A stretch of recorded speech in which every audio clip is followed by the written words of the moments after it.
property valuation, reducing discrepancies and confusion. The benefit of this proposed measure also extends beyond the case of expropriation, which often leads to valuation disputes and lengthy court litigation in right-of-way acquisition.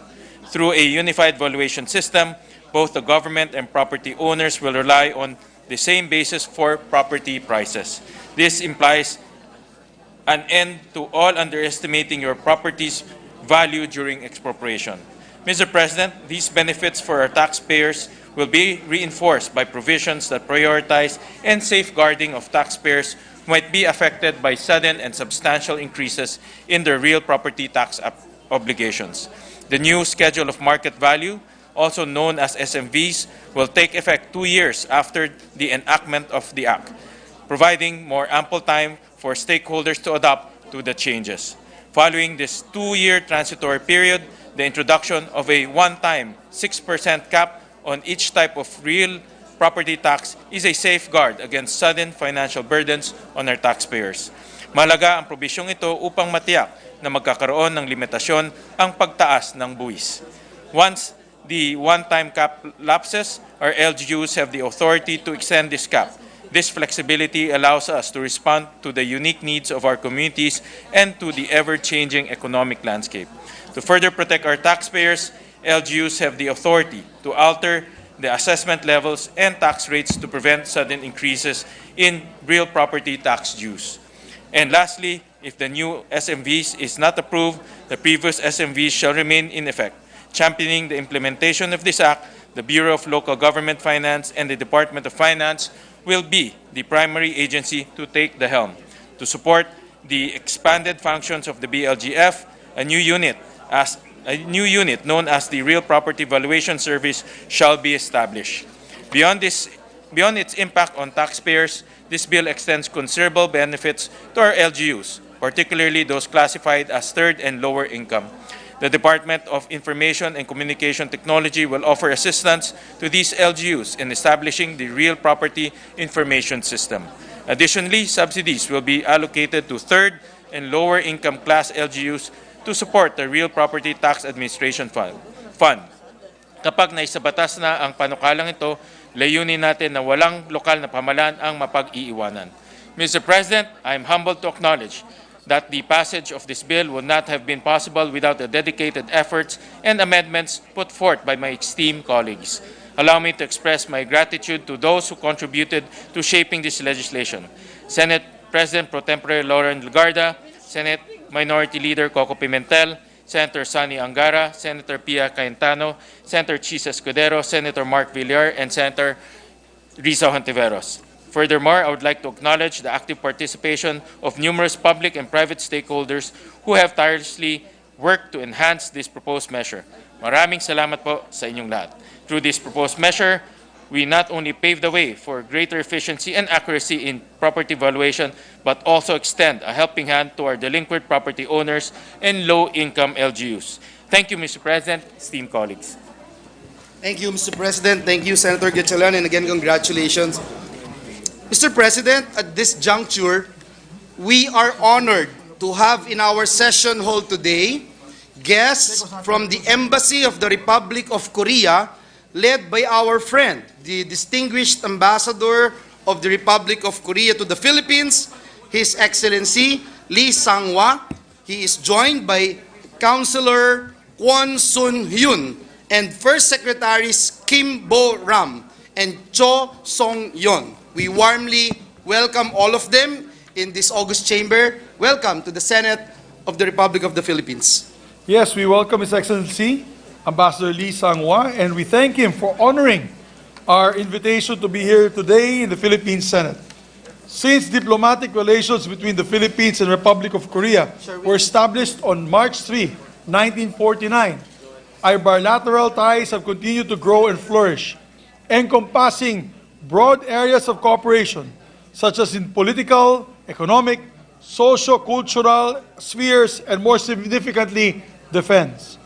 The Philippines considers this relationship as one of its strongest and most comprehensive in the Asia-Pacific region. Hence, this year, 2024, we are proud to celebrate this milestone 75th anniversary of diplomatic relations. From all of us senators present, we wholeheartedly welcome Your Excellency and your colleagues to the Philippine Senate. Majority Leader? Yes, Mr. President, with the consent of the body, I move to consider proposed Senate Resolution number 946. This is the resolution recognizing the friendship and cooperation between the Philippines and the Republic of Korea. I so move, Mr. President. And before I act on that motion, I just want to say that our friendship with South Korea is one that was written in blood, that we were one of the expeditionary forces that helped in the establishment of a democratic Republic of South Korea. And we are proud of that. We are proud that we shared our blood with them in defense of democracy. So once again, we thank you for the friendship. There being no objection to the proposed motion, or the motion rather, of the Majority Leader, proposed Senate Resolution number 946 is under consideration. We ask the Secretary to read the title of the measure. Resolution recognizing the enduring amity and cooperation between the Republic of the Philippines and the Republic of Korea and commemorating the 75th anniversary of their diplomatic relations. Mr. President, may we recognize the distinguished gentleman from Valenzuela City, Senator Sherwin Gatchalian, to sponsor the resolution. Our distinguished gentleman from the city of Valenzuela, who is also the president of the Philippine-South Korea Friendship Group, no other than Senator Sherwin Gatchalian, is recognized. Thank you, Mr. President. Thank you, Majority Leader. Mr. President, esteemed colleagues, a pleasant day to you all. Today, we are truly honored by the presence of the distinguished delegates from the Republic of South Korea, headed by Ambassador Lee Sang-hwa, together with Councilor Kwon Sun-hyun and First Secretaries Kim Bo-ram and Cho Seong-hon. Annyeonghaseyo, mabuhay, and welcome to the Philippine Senate.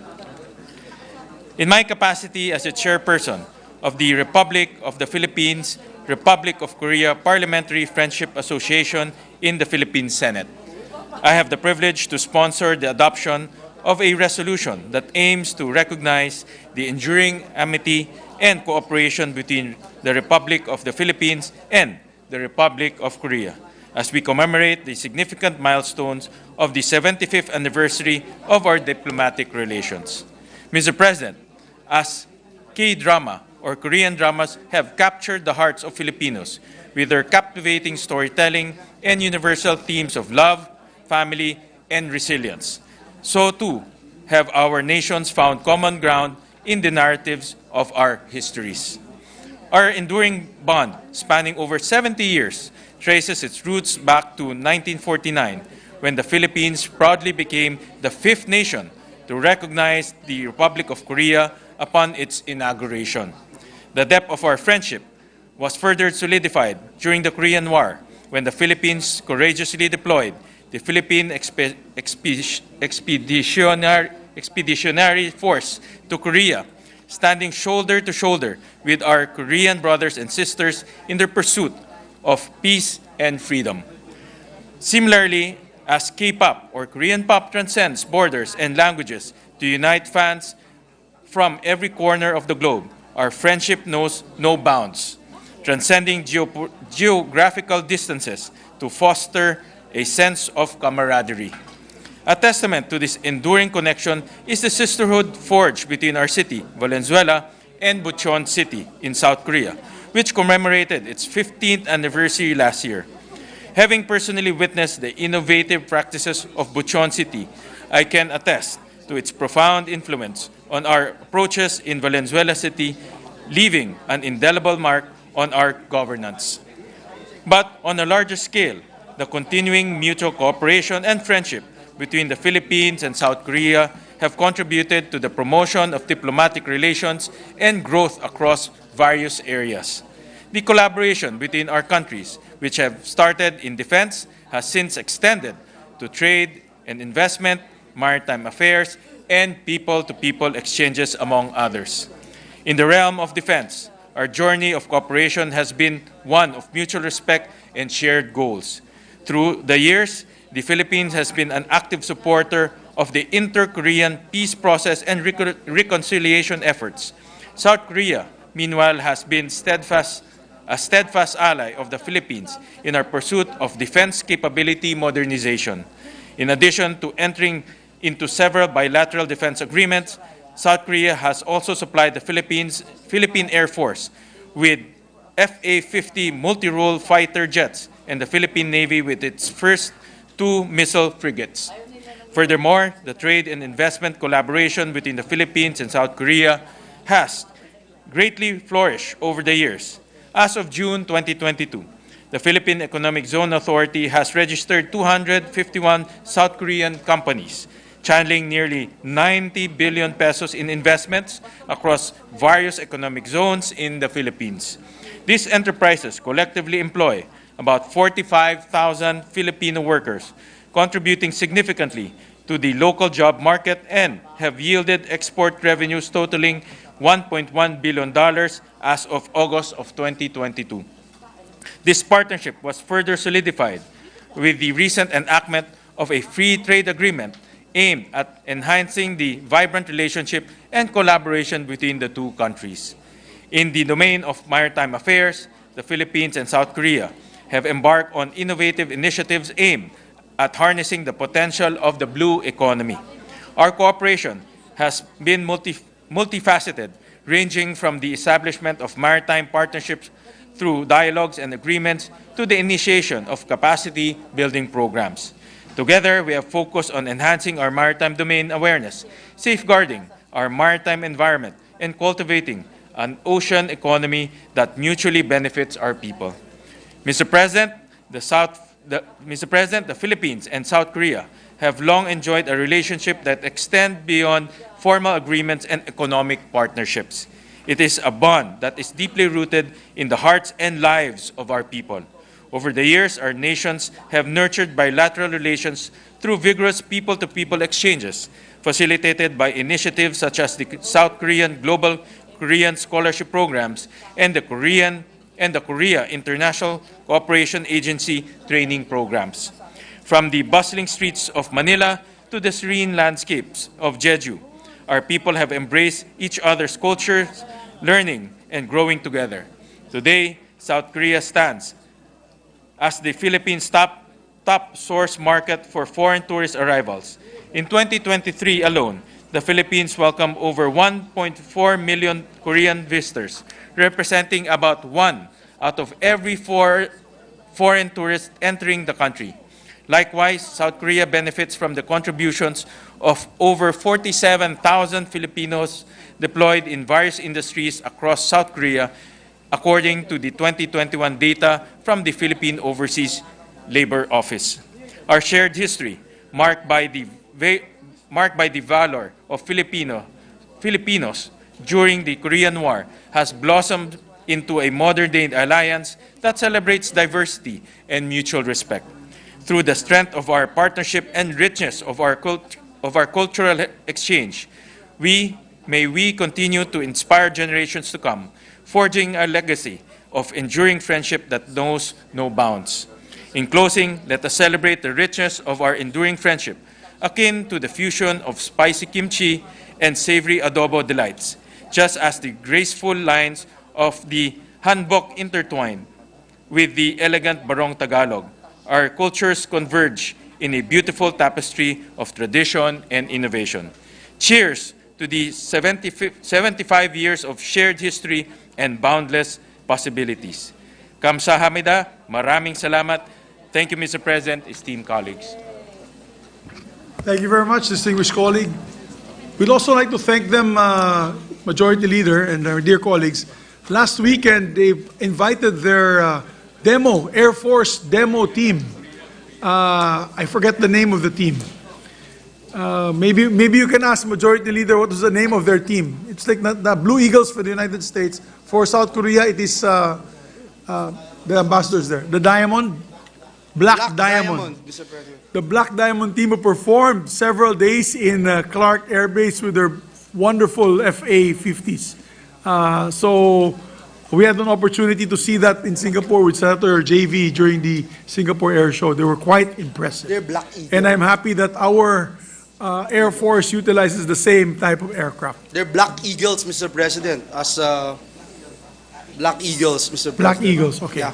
Black Eagles. Black Eagles. Thank you. That's the Mr. right one. President, Thank you. next to co-sponsor the measure is our distinguished Senate President Pro Temp, no other than Senator Lauren Legarda. I move that she be recognized, Mr. President. Our distinguished Senate President Pro Tempore, Senator Lauren Legarda, is recognized. Thank you, Mr. President. In support of the Chair of the Parliamentary Association, Senator Sherwin Gatchalian, the sponsor, I rise today in full support of Resolution Number 946, recognizing the enduring amity and cooperation between the Republic of the Philippines and the Republic of Korea, commemorating the 75th anniversary of their diplomatic relations. The year 2024 marks a significant milestone in the long-standing history of friendship and collaboration between our two nations. Since the establishment of bilateral relations on March 3, 1949, the Philippines and South Korea have shared a bond that has only grown stronger over the years. From economic partnerships to cultural exchange, our countries have worked hard hand in hand to foster understanding and promote development in various fields. I am particularly proud to highlight that as a staunch advocate of cultural exchange and education, we were able to establish the Philippine Studies Program at Busan University through the Department of Foreign Affairs. Academic exchanges play a crucial role in fostering a deeper understanding of the Philippines and its relationship with other countries. And as we celebrate this momentous occasion this year, let us reaffirm our commitment to further deepen our diplomatic relations and explore new avenues of cooperation.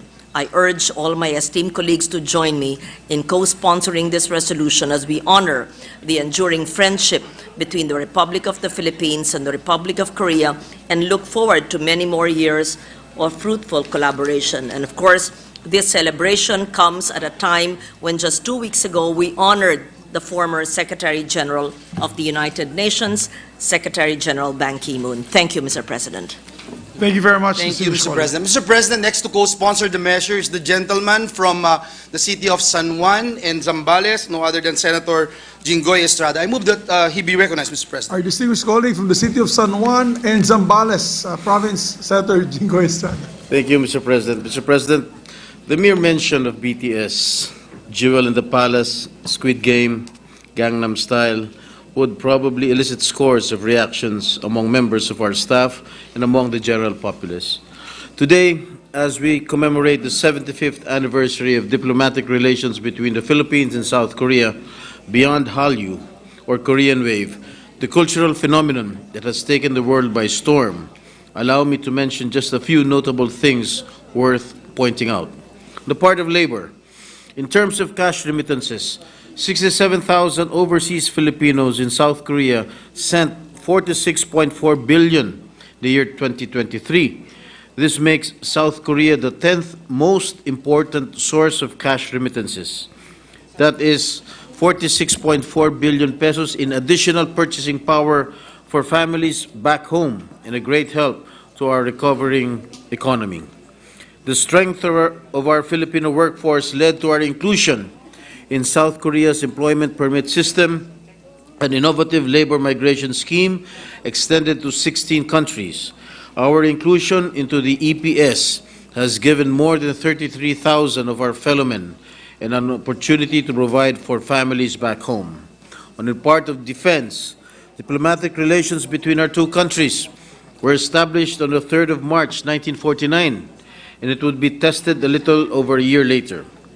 When the Korean War broke out in 1950, the then President of the UN General Assembly, Carlos P. Romulo, advocated for the international defense of South Korea before the Assembly on the 25th of September 1950.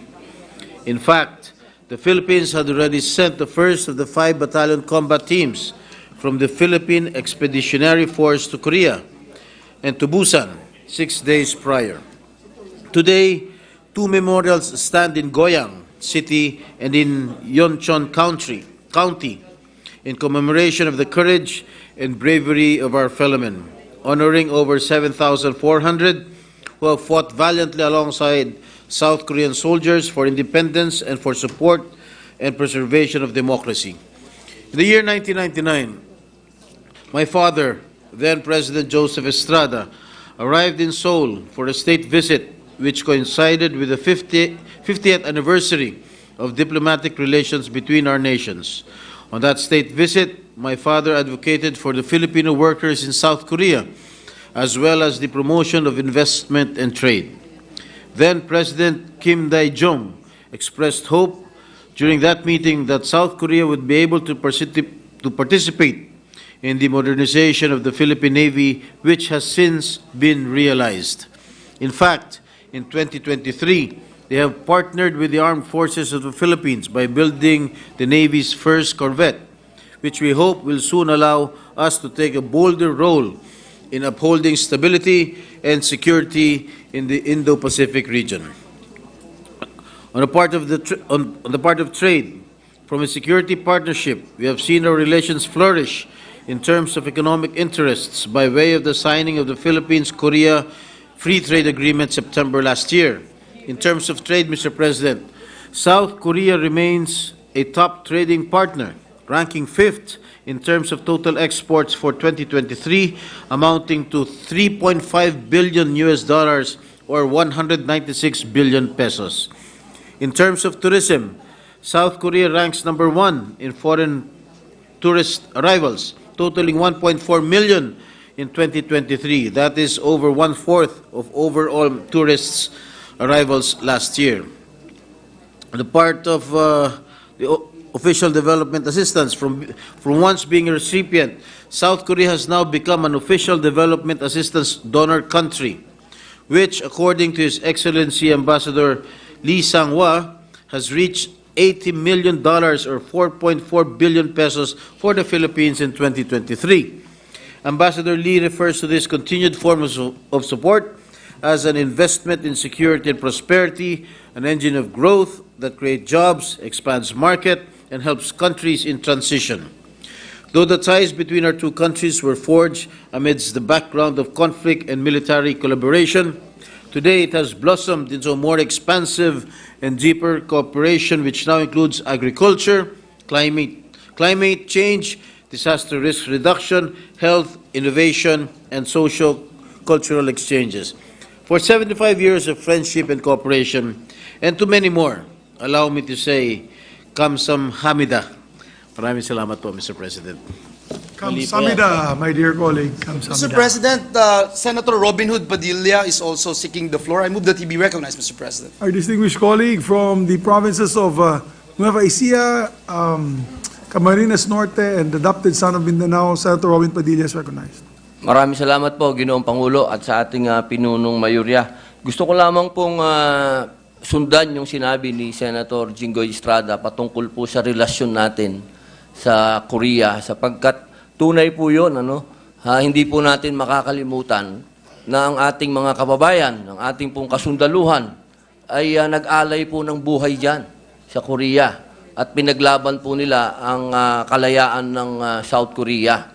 Ito po ay hindi natin malilimutan na pagsasama ng dalawang bansa na ito. Kaya po kanina, mahal na Pangulo, lumapit ako sa kanilang representative dito. Sinabi ko po sa kanila, sana give us a little of your magic because the world loves the Korean very much. Maybe just a small one. Sabi ko po sa kanila, sapagkat may tuturing naman na tayo'y magkamag-anak. Sapagkat yung ating pinagmulan, Austronesian race, at yung ating pinagsamahan, ay isang matibay na pagsasaksi na isang araw, sabi ko sa kanya, maybe one day we can make a movie about the Filipinos who went to Korea and fight there. So maraming salamat po at tunay po ang ating pong relasyon sa South Korea ay malakas, matindi at talagang masasabi ko pong iisa tayo. Maraming salamat po, Ginoong Pangulo. Maraming salamat, Senator Robin Padilla. Mr. President, our minority leader, Senator Coco Pimentel, would also like to co-sponsor the measure. I move that he be recognized, Mr. President. Our distinguished colleague, the minority floor leader, Senator Coco Pimentel, is recognized. Thank you, Mr. President. In the presence of His Excellency, the South Korean Ambassador Lee Sang-hwa, we'd like to manifest that this resolution has bipartisan support in the Senate because we really value the relationship with South Korea, Mr. President. So, the Philippines and South Korea established formal diplomatic relations on March 3, 1949, so 75 years ago, and our friendship has evolved from focused military cooperation to a broader partnership encompassing political, security, socio-cultural, economic, and developmental aspects. Our trade, South Korea is a valued trade and investment partner of the Philippines. It ranked fourth in 2022 in terms of total bilateral trade and fourth in total approved investments. And I think last year, number one in terms of visitors to the Philippines. Last September, our country set another milestone of bilateral relations after signing a free trade agreement. Mr. President, South Korea will remove tariffs on approximately 94.8% of Philippine products. And then, of course, we will also reciprocate. But I hope that the Philippine entrepreneurs will take advantage of this liberalization on the part of South Korea. And as I've told the ambassador when we had lunch a couple of months ago, Korean pop culture includes K-pop music, drama, and movies. They have Oscar, Best Picture, yes, The Parasite. So all of these achievements by Korea are a sensation in the Philippines. Filipinos are very interested now in Korean traditions and culture and lifestyle, and even in their country, Mr. President. So, and we thank them for the many South Korean students and tourists who are here in our country. And just for the information of the ambassador, even in our discussions, Mr. Ambassador, when we were discussing the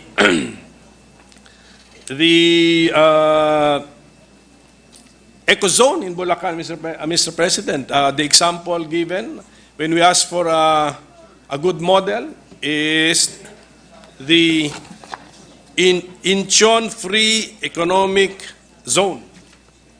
And when we were discussing here the bill on our creatives industry, Mr. President, in the discussion, what was the model? It was the Korean creatives industry was also the model. And recently, I think Comelec has trusted also a South Korean corporation. Now, so with the 75th year anniversary with South Korea, I am sure that the South Korean corporation will take good care of our elections next year, Mr. President. That is a South Korean company. So I hope that the ambassador will also supervise the actions of this South Korean corporation. So, and then, my dear colleagues, I bring your attention to a bill I filed, which is Senate Bill number 2581, which seeks to designate March 3 as a special day by law to celebrate the long-standing relationship between the Republic of the Philippines and the Republic of Korea. So I hope that that particular bill or measure will get the support of our colleagues here in the Senate. And I am confident of that, Mr. President, because of how we value our relationship with South Korea. So to the people of South Korea, through their ambassador, kamsahamnida for all of the assistance and all of the help to the Republic of the Philippines. We appreciate it. Kamsahamnida. Thank you, Mr. President. Thank you very much, Senator Coco Pimentel. And yes, with the free trade agreement, also the farmers of Mindanao, Senator Pimentel, where we're from, will be benefiting from that. So we thank them, our distinguished friends from South Korea. Next to, I believe, also co-sponsor the measure is no other than Senator Risa Ontiveros.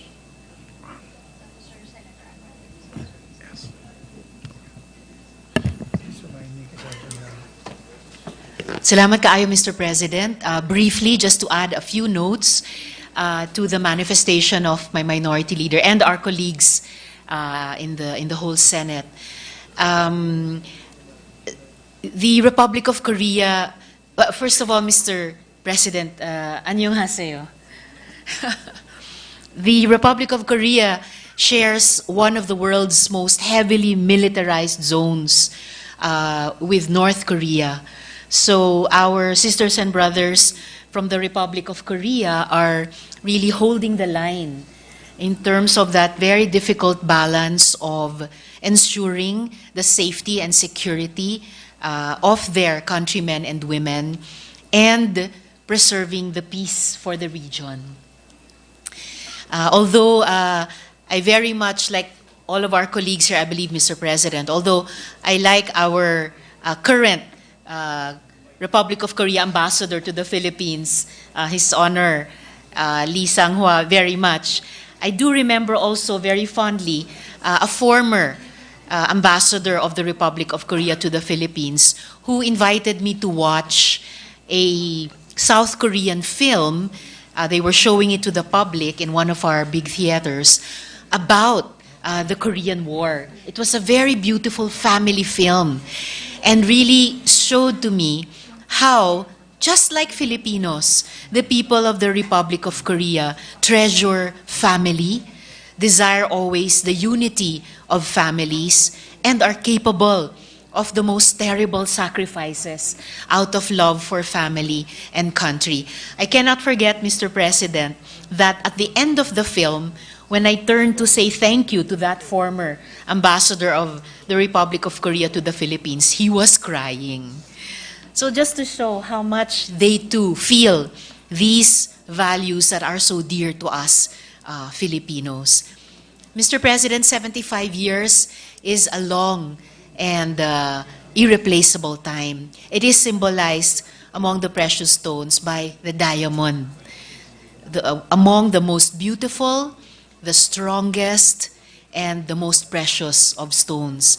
May our special relations as the Republic of the Philippines with the Republic of Korea continue to remain beautiful and strong and precious in the eyes of both our peoples. And lastly, Mr. President, I remember in one of my first conversations with Ambassador Lee, we were able to talk about the ongoing efforts to mutually ensure the rights and benefits of Filipino overseas workers in the Republic of Korea. And I wish to thank our sisters and brothers who are here from the Republic of Korea and the good Ambassador Lee for this concern that we Filipinos also feel so strongly in our minds and in our hearts. So, kamsahamnida.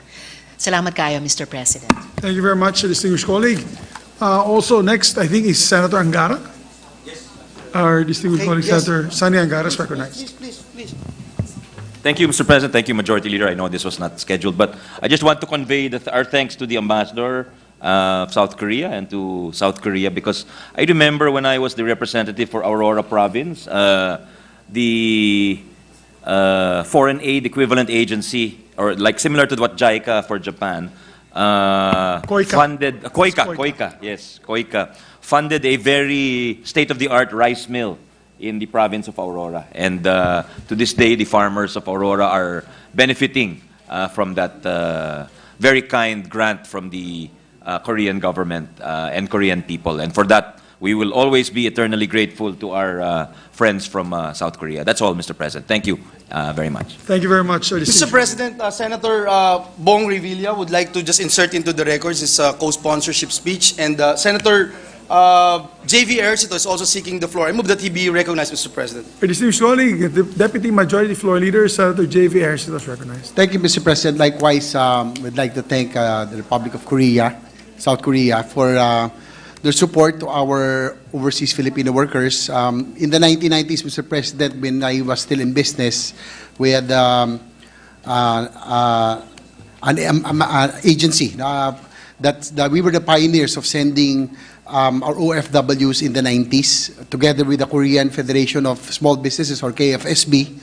And now we have thousands of workers in Korea and are well taken care of by their government. So I would like to thank South Korea for taking care of our OFWs and being one of the pioneers who have, as I mentioned, who have sent the our workers there. I'm very happy that now that a lot of our workers have really improved their quality of life, especially of their families. So that's all, Mr. President. Thank you very much, distinguished colleague. Mr. President, may I be allowed to be the last co-sponsor of the measure, Mr. President? Yes, I distinguished Thank majority you. floor leader Thank is you very recognized. much, Mr. President. The Honorable Senate President, dear colleagues, and our esteemed guests from the Embassy of the Republic of South Korea, Annyeong Hashimnika, Kamsahamnida. I am honored, Mr. President, to co-sponsor Senate Resolution number 964 commemorating 75 years of diplomatic relations between the Philippines and the Republic of Korea. At the core of this strong partnership between our two nations is shared values, our enduring commitment to democracy, and our strong people-to-people ties that date back to the inauguration of South Korea and perhaps even earlier, Mr. President. On March 3, 1949, the Philippines was the fifth country to recognize the Republic of Korea. A year after that, Mr. President, 7,420 Filipino soldiers fought arm in arm with our South Korean brothers. In a public rally held shortly before the 10th Battalion of the AFP embarked for the Korean battlefront, President Quirino told our men, and I quote, "Yours is a heroic mission. It is also a historic mission. Today, we begin to write a wonderful page in our history. What you will do in Korea will be part of our country's special investment in world cooperation for peace and freedom." The decades that followed were a testament, Mr. President, to how this investment in peace blossomed into an enduring and sincere friendship. Today, South Korea is our fourth largest partner in terms of bilateral trade, valued at $15.45 billion, and sixth in terms of approved investments, valued at $90.64 billion. Mr. President, in terms of culture, Filipinos have fully embraced the Korean wave, known as Hallyu, and as K-pop music and K-dramas have become part of our daily lives. As a matter of fact, Mr. President, I think everyone here knows that this representation is a proud girl dad who has accompanied and cheered my daughter during recent concerts, Mr. President, of popular groups, whether it's 80s or Blackpink, etc., Mr. President. Filipino actors have also made waves and have gained recognition in South Korea. Mr. President, we also value the exchanges in education and training between our two countries. We are grateful to the Korean government for providing grant-in-aid projects to develop and showcase Filipino talents in various fields. Mr. President, I remember during my time in TESDA as the Secretary of TESDA, I signed a number of MOAs to allow the South Korean government to invest in the construction of training centers here in the Philippines, to provide equipment and dispatch Korean experts in the Philippines and train Filipinos in Korea. We also forged partnerships, Mr. President, with South Korean universities and industries. I've met with so many leaders and education leaders from South Korea. And so, with that, Mr. President, we'd like to state into the records our sincerest thanks and gratitude. These are but a few of the many areas of cooperation between our two nations, Mr. President. 75 years of partnership is an incredible milestone and a long time for friendship. But I believe there are still many opportunities to further deepen our relations. In closing, Mr. President, please allow me to thank the Republic of South Korea, represented by our dear friend, His Excellency Ambassador Lee Sang-hwa, and officials of the Korean Embassy for 75 years of meaningful and fruitful relations. From the bottom of our hearts, Chinsim Muro, Kamsa Durim Nida. for 75 years of friendship. Thank you, Mr. President, and may God bless us all. Mr. President? Yes, our distinguished colleague, Senator Ronald Bato de la Rosa is recognized. Thank you, Mr. President. I would like, pahabol. I would like to co-sponsor the proposed resolution recognizing the enduring amity and cooperation between the Republic of the Philippines and the Republic of Korea and the commemorating the 75th anniversary of their diplomatic relations. Because, Mr. President, the amity between the two governments extends further between the to their police agencies, the National Police Agency of Korea and the Philippine National Police. When I was then a police officer, I remember that every time there is a international gathering in Korea where there is a threat on terrorism, I was always invited by the Korean National Police Agency to be there. Like, for example, the hosting of the Asian Games, the hosting of the APEC plus South Korea, APEC, the APEC. I was always invited, and I was very happy to be part of those events as far as maintaining peace and order and quelling the possible threat of terrorism. And I always volunteer. Every time there's an event in Korea, I always volunteer to be there because I like very much their, they always offer me, Mr. President, my favorite dish, the fish bibimbap.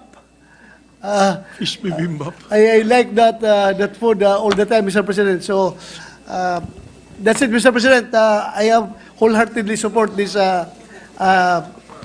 particular measure. Thank you, Mr. President. Thank you very much, distinguished colleague. Mr. President, our Senate President Pro Tem is also seeking the floor. I move that she be recognized. This is not the second round, Mr. President. Yes, no, definitely. but this, Senate President Pro Tempore, Senator Thank you. Lauren Legarda is It is important, thank you, Mr. President, that we set the record clear and straight that the foreign trade agreement is not yet up for concurrence in the Senate. Yes. In fact, it has not yet been ratified by the Philippine government, and therefore, we urge the executive department to please ratify the agreement, because I believe that there are agencies of government which have not submitted the certificates of concurrence, and that includes the Department of Agriculture, and I believe that the Department of Trade and Industry, the Bureau of International Trade Relations, has already submitted the FTA package to several government agencies. So both the DTI and the DFA have to secure the certificates of concurrence of the other departments within the executive.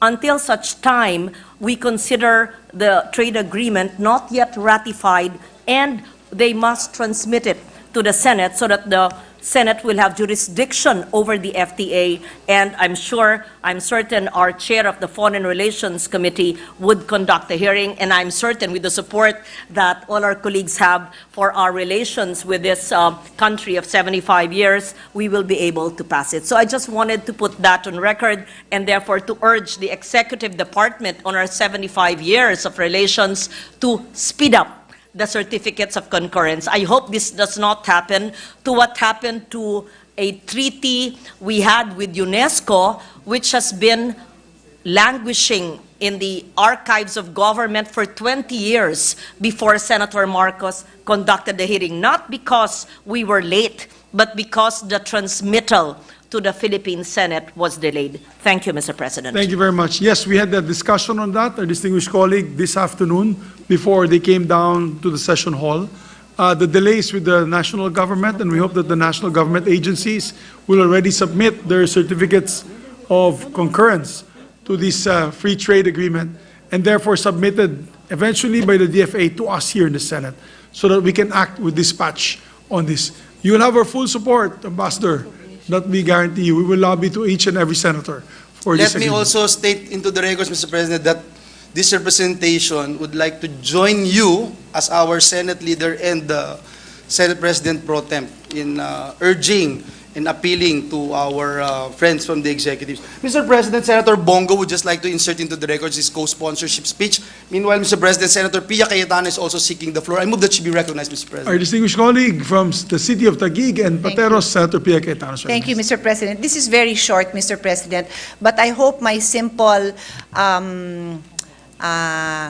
not even a speech, no, my simple story will manifest my personal relationship with Korea and as the Senate as well. I think I'm the only senator, Mr. President, who has hiked and slept on top of a mountain in Korea, Soraksan. I was there even before I was a senator. I hiked there. I had to put on maybe 3 layers of jackets. And but after you hike, it's a very difficult hike, and eventually you'll take it out. And then if you stop to eat, you put all your jackets on again. And when we got to the peak, Mr. President, it was the first time I experienced that they have like they look like container vans. It's totally enclosed, but when you open it, that's where all the hikers sleep. And then everybody's eating kimchi, and I never ate kimchi before, but everybody's just eating kimchi, so I had to eat kimchi. And we slept on just elevated wooden planks next to all the Koreans there. And I almost missed that, Mr. President, because during our hike, it was getting dark, and I did not know, and of course the signs were in Korean, maybe now there's English, but this was more than 20 years ago. I almost missed that wooden shed. I didn't know what it was. So we would have gone up if not for our companion calling us that that's where we're going to stop and sleep for the night. And then the following day, to be sure that we don't get lost, we were accompanied by our new Korean friends down the mountain. And at the very end, we ate the freshest bibimbap I ever tried in my life. And I think no one in the Senate has such a personal experience as I have had. And it is my dream that I will be invited to do that again one day, Mr. President. So on that note, I, of course, express my deep support for the continued diplomatic relations with South Korea. Thank you. Thank you very much, distinguished colleague. Thank you. Mr. President, no other member wishes to interpolate or propose any amendments to the measure. I move that we adopt proposed Senate Resolution number 964, subject to style. There being no objection, from our distinguished colleagues, proposed Senate Resolution number 946 is hereby adopted by the Philippine Senate. Congratulations.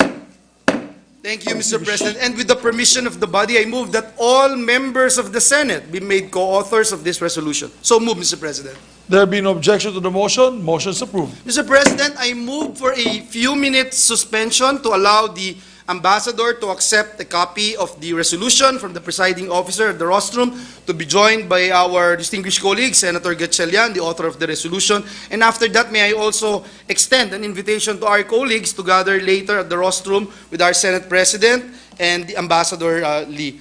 So move, Mr. President. Yes, there being no objection, motion is approved. Senate suspended for 1 minute.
juncture, I move that we consider proposed Senate Resolution number 806. This is the resolution recognizing and commending Dr. Carmencita Padilla. I so move, Mr. President.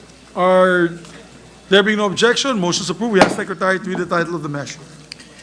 Resolution recognizing and commending Dr. Carmencita Padilla for receiving the Order of National Scientist Award. Mr. President, to sponsor the measure, I move that we recognize the distinguished lady from the city of Taguig and Pateros, our chairperson of the Senate Blue Ribbon Committee, Senator Pia Cayetano. I so move, Mr. President. Our distinguished colleague from the city of Taguig, Pateros, and Republic of the Philippines, Senator Pia Cayetano, is recognized. Thank you. Thank you, Mr. President.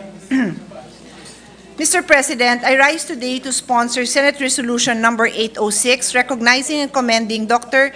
Carmencita Padilla for receiving the Order of National Scientist Award. On 31 August last year, Dr. Carmencita Padilla received the Order of National Scientist Award, Order ng Gawad ng Pambansang Alagad ng Agham, the highest national recognition given to a man or woman of science in the Philippines. Dr. Padilla demonstrated academic excellence as she graduated cum laude, BS Pre-Medicine at the University of the Philippines in 1976. She was an outstanding graduate at the UP Manila when she took her medical degree in 1981. She's a pediatrician with a subspecialty in clinical genetics. Dr. Padilla has made significant contributions in public health through medical research, particularly in the development of genetic technology, which played a crucial role in the passage of key health measures. I have worked closely with her on various landmark health legislation, but I'd like to add a personal note, Mr. President. I met Dr. Carmencita Padilla before I became a senator, when my father was a senator, because, and I hope I remember this correctly, I had consulted with her because I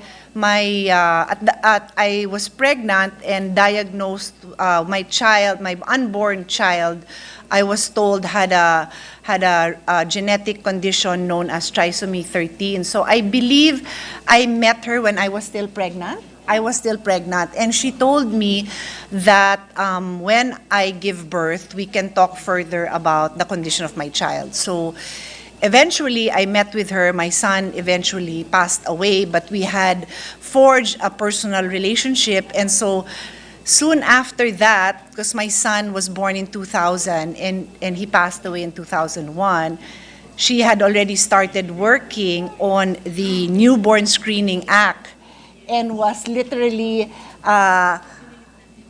you don't do justice to the word lobbying when I talk about a scientist, a doctor who is trying to really educate legislators and policymakers on the importance of a measure. But in any case, that's what she was trying to do. And so because we had a personal relationship, I was the one who explained to my father the importance of the newborn screening bill that Dr. Padilla was pushing for.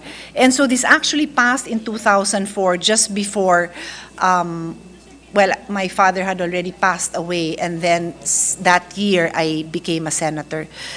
And then we had worked on implementing this law, and then a few years later, we started discussing the rare disease bill that in 2016 became a law. This representation had the privilege of working with our distinguished recipient of this award during those times. And later on today, we will also acknowledge other supporters and beneficiaries of the Rare Disease Act that we had passed. In addition, with funding support through our initiatives with the chairperson of the Committee on Finance, Senator Angara, Dr. Padilla led the establishment of the Newborn and Rare Disease Continuity Clinic in the country, which provides lifetime support for patients diagnosed with rare diseases regularly or after newborn screening. I'd like to point out, Mr. President, that because of the Newborn Screening Act, thousands of infants all over the country have been saved from intellectual disability and death because early recognition of their conditions can literally save, if not their lives, the course of their lives. Dr. Padilla spearheaded the establishment of the Philippine Genome Center, a multidisciplinary institution that combines basic and applied research for the development of health diagnostics, therapeutics, DNA forensics, preventive products, and the improvement of crop varieties in the country. Dr. Padilla demonstrated compassionate leadership and dedication in pursuit of honor and excellence as the former Chancellor of the University of the Philippines, Manila. She pushed for innovative ways for the delivery of health sciences and medical education to our scholars ng bayan, and at the same time led the establishment of various medical and laboratory facilities that cater to patients of the PGH from other hospitals in the country. Dr. Padilla's contributions to public health, particularly in the fields of medical research, education, and legislation, continue to inspire and uplift the lives of Filipinos all over the nation. It is our pleasure and it is our honor to support scientists like Dr. Padilla as they help continue the growth of our research and the development of society. She is, needless to say, a beacon of hope and of light for young girls as we celebrate Women's Month. And so once again, it is my pleasure, Mr. President, to sponsor this resolution honoring Dr. Padilla as a national scientist of this country. Thank you, Mr. President. Thank you very much, distinguished colleague. Mr. President, Majority. Senator Sani Angara is also seeking the floor. I move that he be recognized to co-sponsor the measure, Mr. President. Our distinguished colleague from the province of Aurora and the Republic of the Philippines, Senator Sani Angara is recognized. Thank you, Mr. President. Thank you, Majority Leader and dear colleagues. I'd like to join Senator Cayetano in commending Dr. Carmencita or Menchit Padilla, who we've known for many years, and we have collaborated with her on several occasions towards the improvement of the Philippine healthcare system. And her expertise and insight have proven to be important in many critical initiatives, such as during the creation of the Institute of Human Genetics at the UP National Institute of Health, the enactment of Republic Act 9288, or the nationwide newborn screening program, the enactment of the Rare Diseases Act of 2016, the establishment of the Philippine Genome Center, or PGC, which was instrumental in the fight against COVID-19, and these achievements alone are enough to garner her the distinction of being a national scientist. But we'd like to take this opportunity to highlight her immense contribution to some of our current work, Mr. President, specifically during our hearings and technical working group meetings on the new Government Procurement Act, and many of our resource persons are here present today, and we thank them personally and officially for their many contributions. And as well as Dr. Padilla was also here during our recent hearings on economic amendments to the Constitution, Mr. President. At masasabi natin na madiin niyang ipinaglaban ang pagkakaroon ng mas mabilis na public procurement process para umigting din ang kakayahan natin sa research and development and innovation. Isinulong din niya sa pagdinig sa economic charter change ang kahalagahan ng pagpapalakas ng ating kakayanan sa agham at teknolohiya para maabot natin ang kaunlaran. And we thank her and her colleagues for that. Maraming salamat, Dr. Padilla. Mabuhay po kayo at nabibigyan po kami ng pag-asa. You are a true scholar ng bayan. Thank you very much. Thank you very much. Thank you. Mr. President, may I be allowed also to just give a short co-sponsorship speech, Mr. President? Yes, please Thank you. proceed, Majority. Thank you, Mr. President.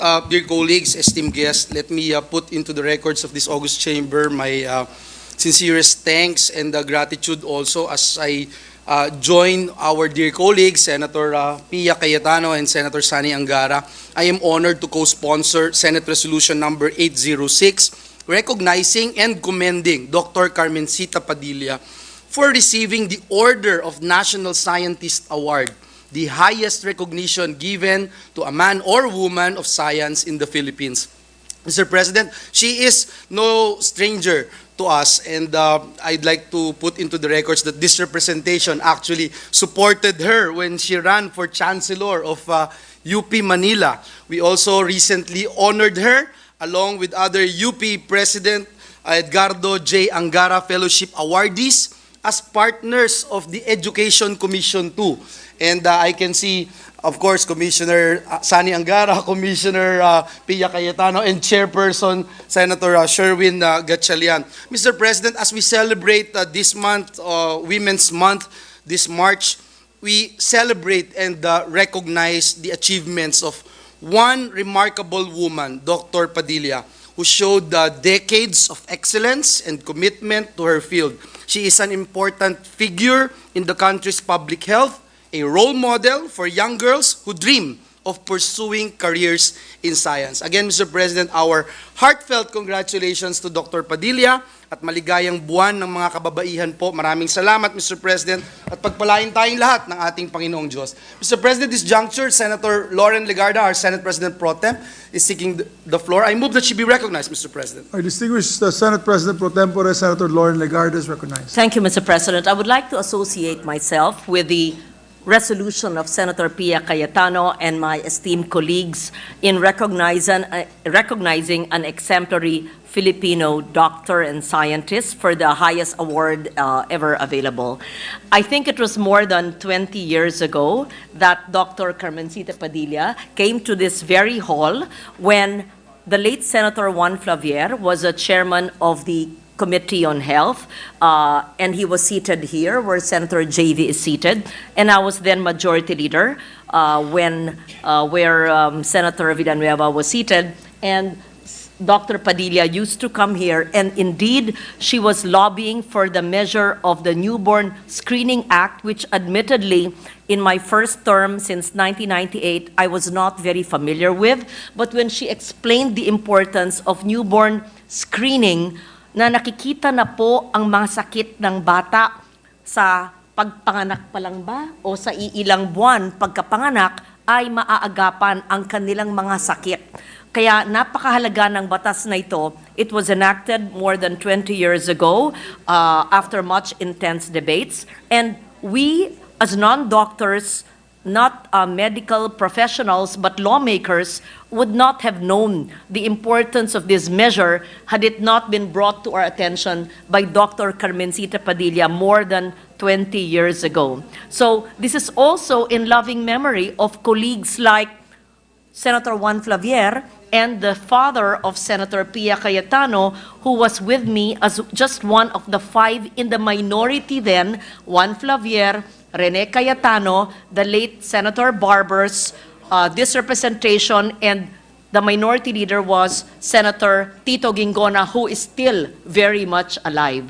Kaya maraming salamat, Senator or Dr. Carmencita Padilla, sa pag-educate mo sa amin, hindi mga doktor, except Senator Juan Flavier then, who I think principally authored and sponsored the measure. And I know that in all government hospitals, public hospitals now, and I hope this is funded and implemented in all hospitals today. So congratulations, Dr. Carmencita Padilla.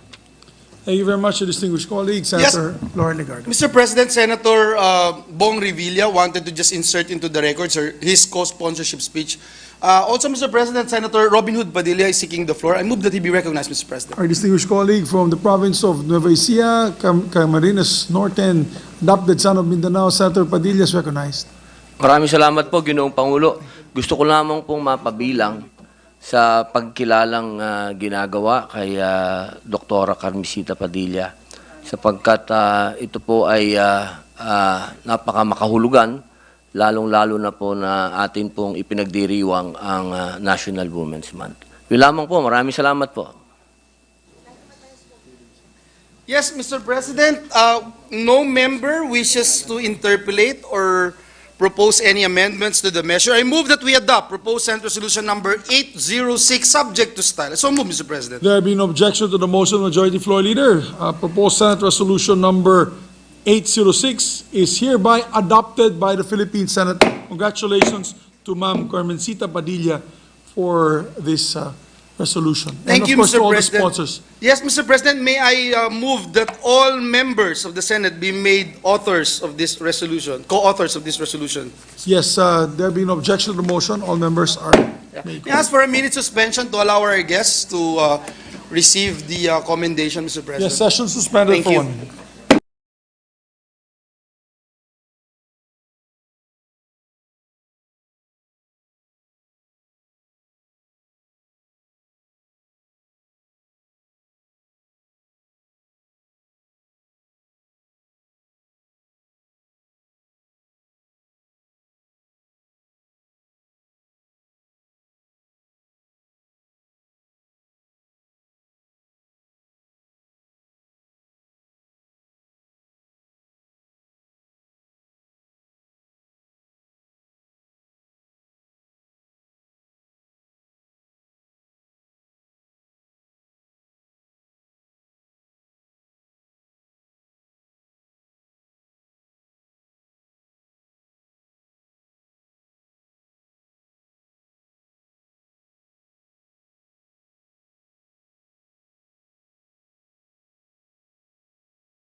President, with the permission of the body, Senator Pia Cayetano would like to avail of the privileged hour. I move that she be recognized, Mr. President. Our distinguished colleague, Senator Pia Cayetano, is recognized. Thank you, Mr. President. Mr. President, I rise on a matter of personal and collective privilege.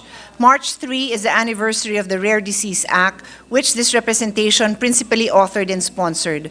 Presidential Proclamation 1989, series of 2010, established the fourth week of every February as National Rare Disease Week. The last day of February of every year is Rare Disease Day.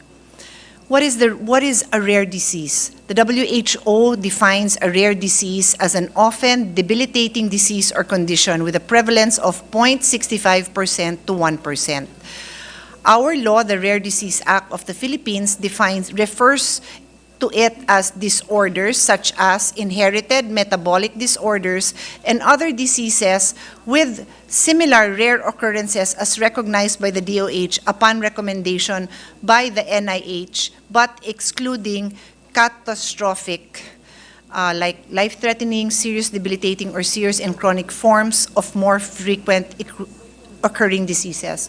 So, in layman's term, Mr. President, rare nga siya, bibihira siya, kokonti lang ang may ganyang sakit. And what happens is there is also very little research that allows them to find life-saving interventions, whether the interventions would be food, kasi minsan it's just food, medicines, or other kinds of treatment. There are not enough pharmaceuticals or even other entities that invest in finding solutions for those who have rare diseases. As of 2023, the Philippines has identified 156 conditions, or 1 in every 20,000 individuals. I actually authored this act, Mr. President. It's a 2016 act, but again, our honorary Dr. Padilla is really the brainchild behind this. It is very technical, so she was the one who worked on this so that we would have a law that aims to improve the availability of comprehensive medical care for patients diagnosed with rare diseases. I would like to mention, Mr. President, that we have with us a few of patients of Dr. Padilla. But before I go there, let me ask that a video be played. It's a very short video of Juan Magdaraog, who is actually with us, to just say a few words about his condition.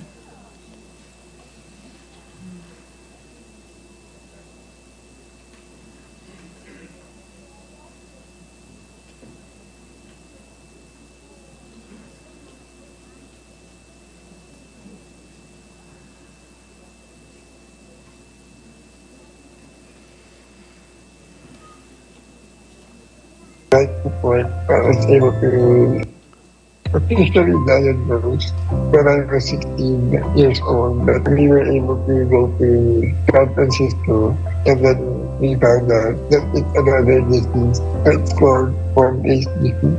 Despite having a rare disease, given the right opportunities and the right support, I was able to finish my school, work, be a productive member of the society. We need the right support from government and the community to give us a chance. It doesn't mean that if you have a rare disease that you can't make a difference and you only know until you try and until you do your best. Yes, Mr. President, that is Decoy, who is he here? That's Decoy over there. As described by Dr. Padilla, he's practically paralyzed all over. Practically because obviously he can speak, so he can use that function, a little bit of movement on his fingers. But despite that, he is a productive member of society, contributing to GDP and our economy. Dear colleagues, you will be able to taste his culinary efforts because I regularly purchase his cuisine, which is chicken pie, key lime pie. It's my favorite.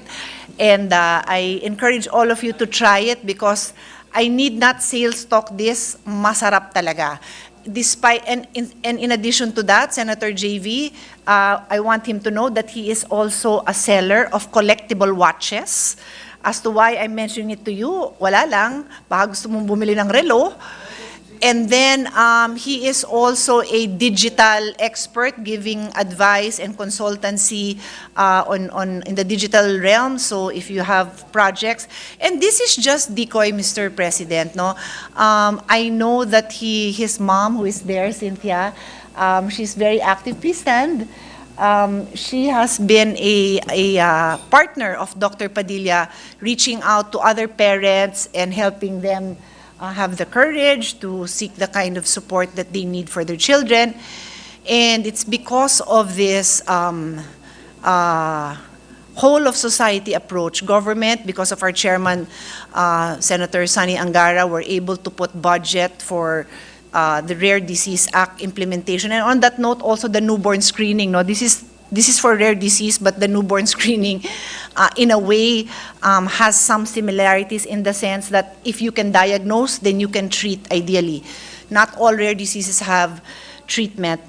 Along with decoy here are just a few other patients, just so for us to see, to see the faces to these people who deal with this day to day. So may I call on Zia Nicole? Who's Zia? Ayan. This is Zia. She has a metabolic condition leading to motor and cognitive delays. It is a 6-pyrovoyl tetrahydroprotene synthase 6-PTPS deficiency.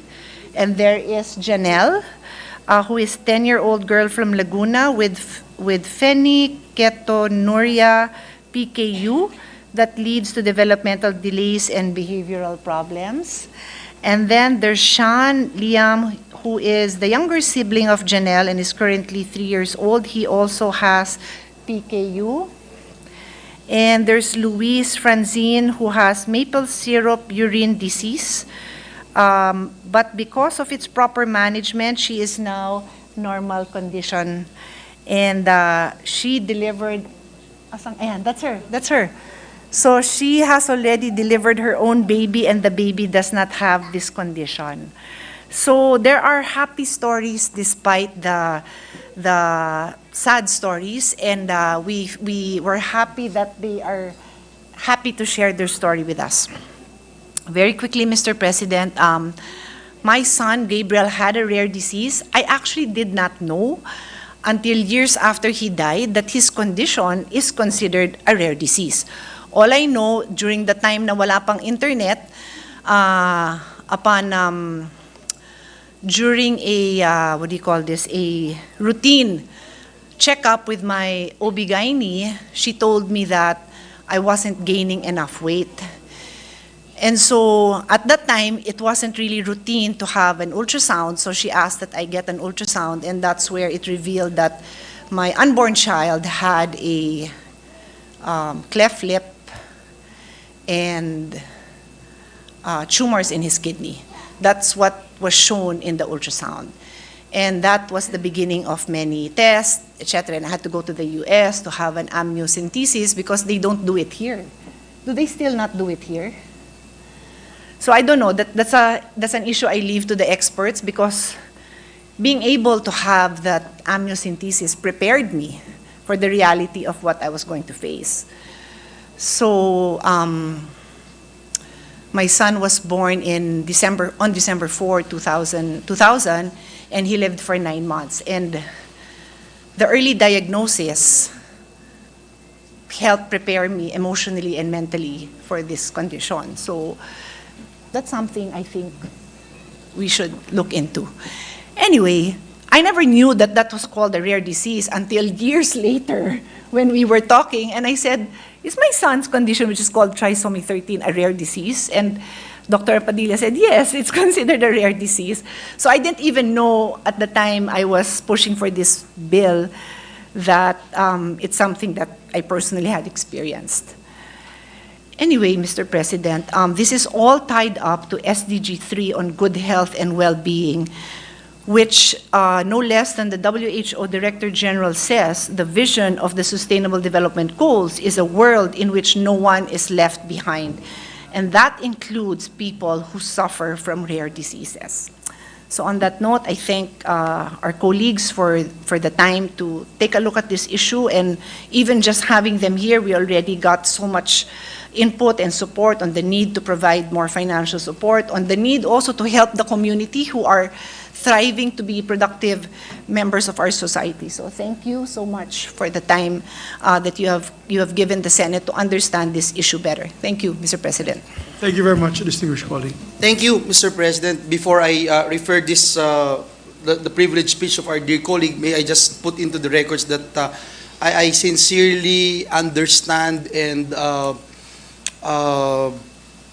commiserate with our dear colleague, and also wanted to state for the record that if there's anything, really, anything we can do, Mr. President, in order to help our kababayans, especially our children, our young people, whom we believe is actually the hope of our nation. We are actually ready to even walk the extra mile, Mr. President. And Senator Coco and I are talking about as to how we can improve ourselves as senators, not just as fathers or individuals, but as senators, on how we'll be able to help out and understand the real issue at hand, Mr. President. So we thank our dear colleague, Senator Pia Cayetano. Mr. President, Senator Risa Ontiveros is also seeking the floor. I move that she be recognized, Mr. President. Senator Risa Ontiveros is recognized.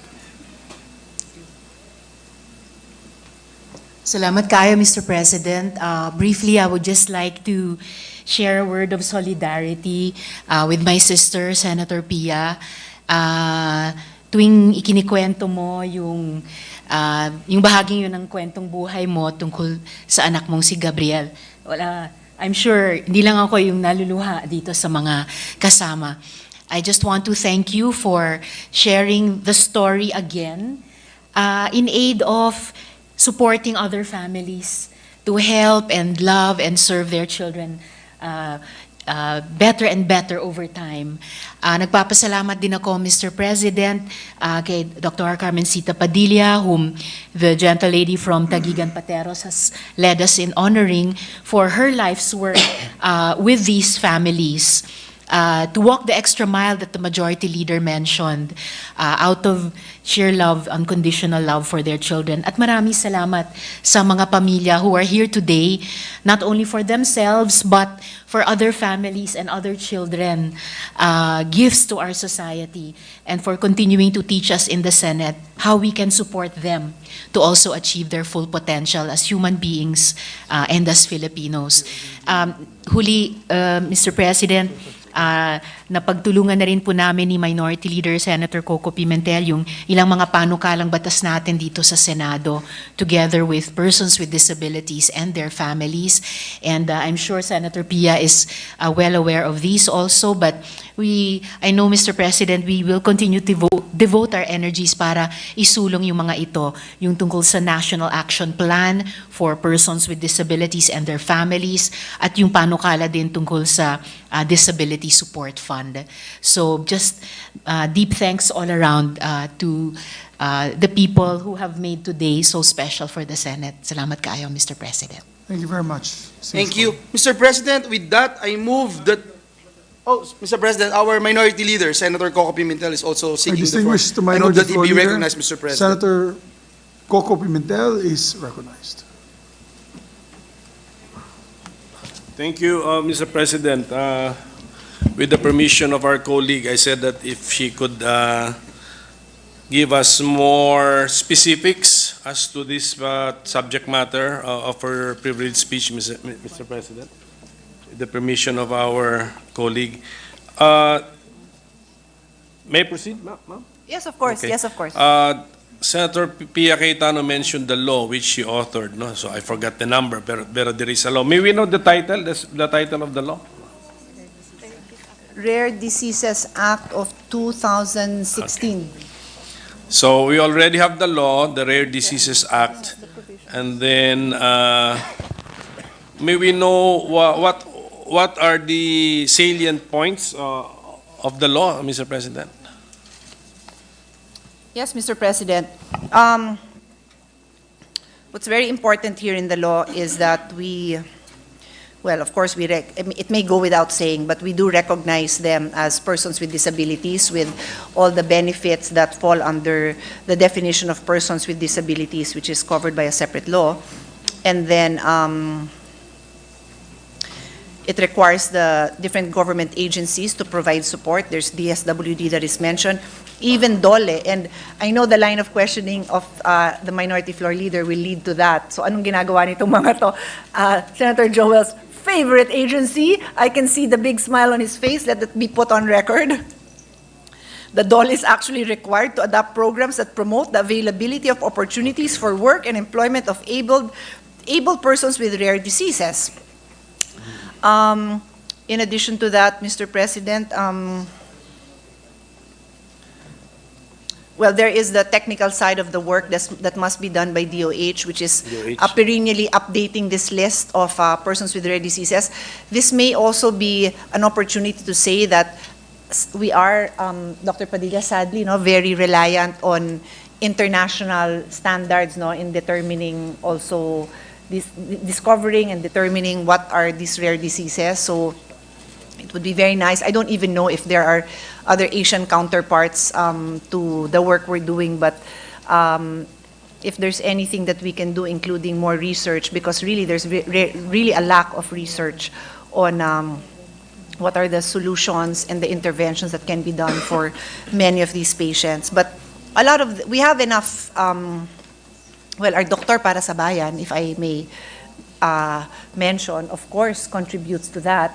It's up to the likes of Dr. Padilla to recruit them into their work. But one of the important things, and I'll just add newborn screening as well, is also to identify and to recognize these conditions early on. Because ano naman maitutulong natin kung hindi?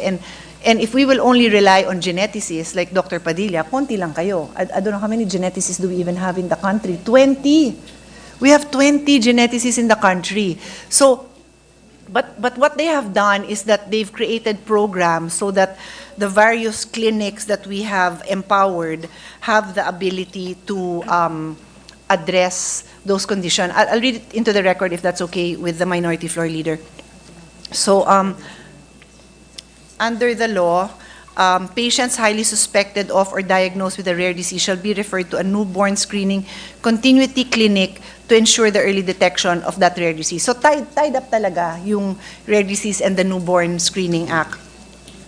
And then the DOH, with the assistance of NIH, shall develop a system to train a sufficient number of medical specialists to diagnose and manage persons with rare diseases. So, Sige yun. po. So I think our colleague for pointing out the salient features of the law. Siguro when the committee to which this speech will be referred will conduct the hearing, Mr. President, parang we perform our oversight function and find out how the law is being implemented. So, pero yung meron po tayong mga pasyente po rito or mga persons with rare diseases. With rare diseases. Oh. So they're young, mga bata. So of course, yung families nila, the parents or the guardians, what government agency can they approach for, number one, guidance, number two, possible assistance, Mr. President? So, Mr. President, in 2022, I'll give you a very specific answer. In 2022, we funded the establishment of 66 clinics all over the country to provide lifetime support for patients diagnosed with rare diseases after the newborn screening. So the Newborn Screening Act is already happening all over the country, right, through various hospitals. And these 66 clinics are important to make sure that after may diagnosis, may continuing care. But this is an ongoing, this cannot be a one-time funding, Mr. President. So, in 2023, we added support for the operations because na-establish na, and this was 28 million. And then in 2024, we had capital outlay for the continuity and satellite clinics across the country, only 5 million, Mr. President. I have to add, having been a senator for almost, senator and 3 years in the House, so almost 20 years altogether, I have had the experience of working with secretaries who were not very keen on funding. And for me, my position has always been, pondohan kahit papano. Diba? Let's move it forward. I understand that these are rare diseases. If you're going to try to figure out how many children, how many families are affected, maybe it's not as many as those with cancer, but we still have to fund. They're still human beings. They're still Filipinos. So, yun lang sa akin. Kasi kung tuloy-tuloy, pa konti-konti, marami tayong ma-achieve, Mr. President. So, and the funding for the Rare Diseases Act, although the law calls for national government agencies to provide support, but the main agency responsible for the implementation of the act would be the DOH. Is that correct, Mr. President? DOH? So DOH and UPNIH, because like ito pong establishment of clinics, the system that was going to be put in place was Dr. Padilla's program, and having been Institute for Health. DOH ang main, but NIH assist. Okay. DOH ang main and NIH assist. So at least nakikita na po natin na, if a legislator wants to direct funding to help the execution or implementation of the Rare Diseases Act, you direct your funding to DOH and to NIH. The NIH, which is under the UP system budget. Yes, Mr. President, that is correct. And then what particular program po under the DOH, if just in case our colleague knows? The rare diseases, they can just say rare disease as the budget. For implementation of the Rare Disease Act, okay na po yun, Mr. President, under the general DOH budget. They will put that for the implementation. Kasi we already have funding there, the establishment of the clinic, support for operations, so Sige. we just Sige, I thought baka may specific, baka may specific a division. PAP. I think that's still a dream of, it's still a dream of Dr. Padilla to have a center. So for kung that. walang specific na PAP, di ba? PAP yan, Program Activity Project. Ibig sabihin nun, naka-lodge lang yan sa secretary, and then we lobby. Yeah. We lobby Yes. for the exercise of discretion of the Yes. secretary. So, But I have to say, Mr. President, that's probably why Dr. Padilla received the National Scientist Award, not just for her intelligence, no, and her titles, but she's very diligent in making her projects become a reality. Grabe tumutok yan. So pag yan nalagay dyan, hindi yan papayag na hindi magamit for the purpose it is intended. sige po, Mr. President, I think we already got sufficient details from our speaker, Mr. President. Thank you. Siguro pag ma-hear na po ito ng committee, I just siguro call for the exercise of our oversight function. Bali, i-audit natin ang implementation of RA 10747, which is the Rare Diseases Act. Tell me when you're ready. So, Yes, I think Mr. President, I look forward to that opportunity. As His Honor said, no, let's do an audit. Thank you. salamat po, Mr. President. Thank you to our Thank Thank you very much, distinguished colleagues. Thank you. Mr. President, with that, I move that we refer the privileged speech of Senator Pia Cayetano and all the interpellations and manifestations thereon to the Committee on Health and Demography. I so move, Mr. President. There being no objection, motion is approved. Thank you, Mr. President. Mr. President, at this juncture, I move that we dispense with the reading of the Journal of the 60th Session, Wednesday, March 6, 2024, and consider the same as approved. There being no objection, motion is approved. May I ask for a minute suspension, Mr. President? Session suspended.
Rafi Tulfo would like to avail of the privileged hour. I move that he be recognized, Mr. President. Sir, objection, there being none, motion is approved. Senator Rafi Tulfo is recognized for his privileged speech.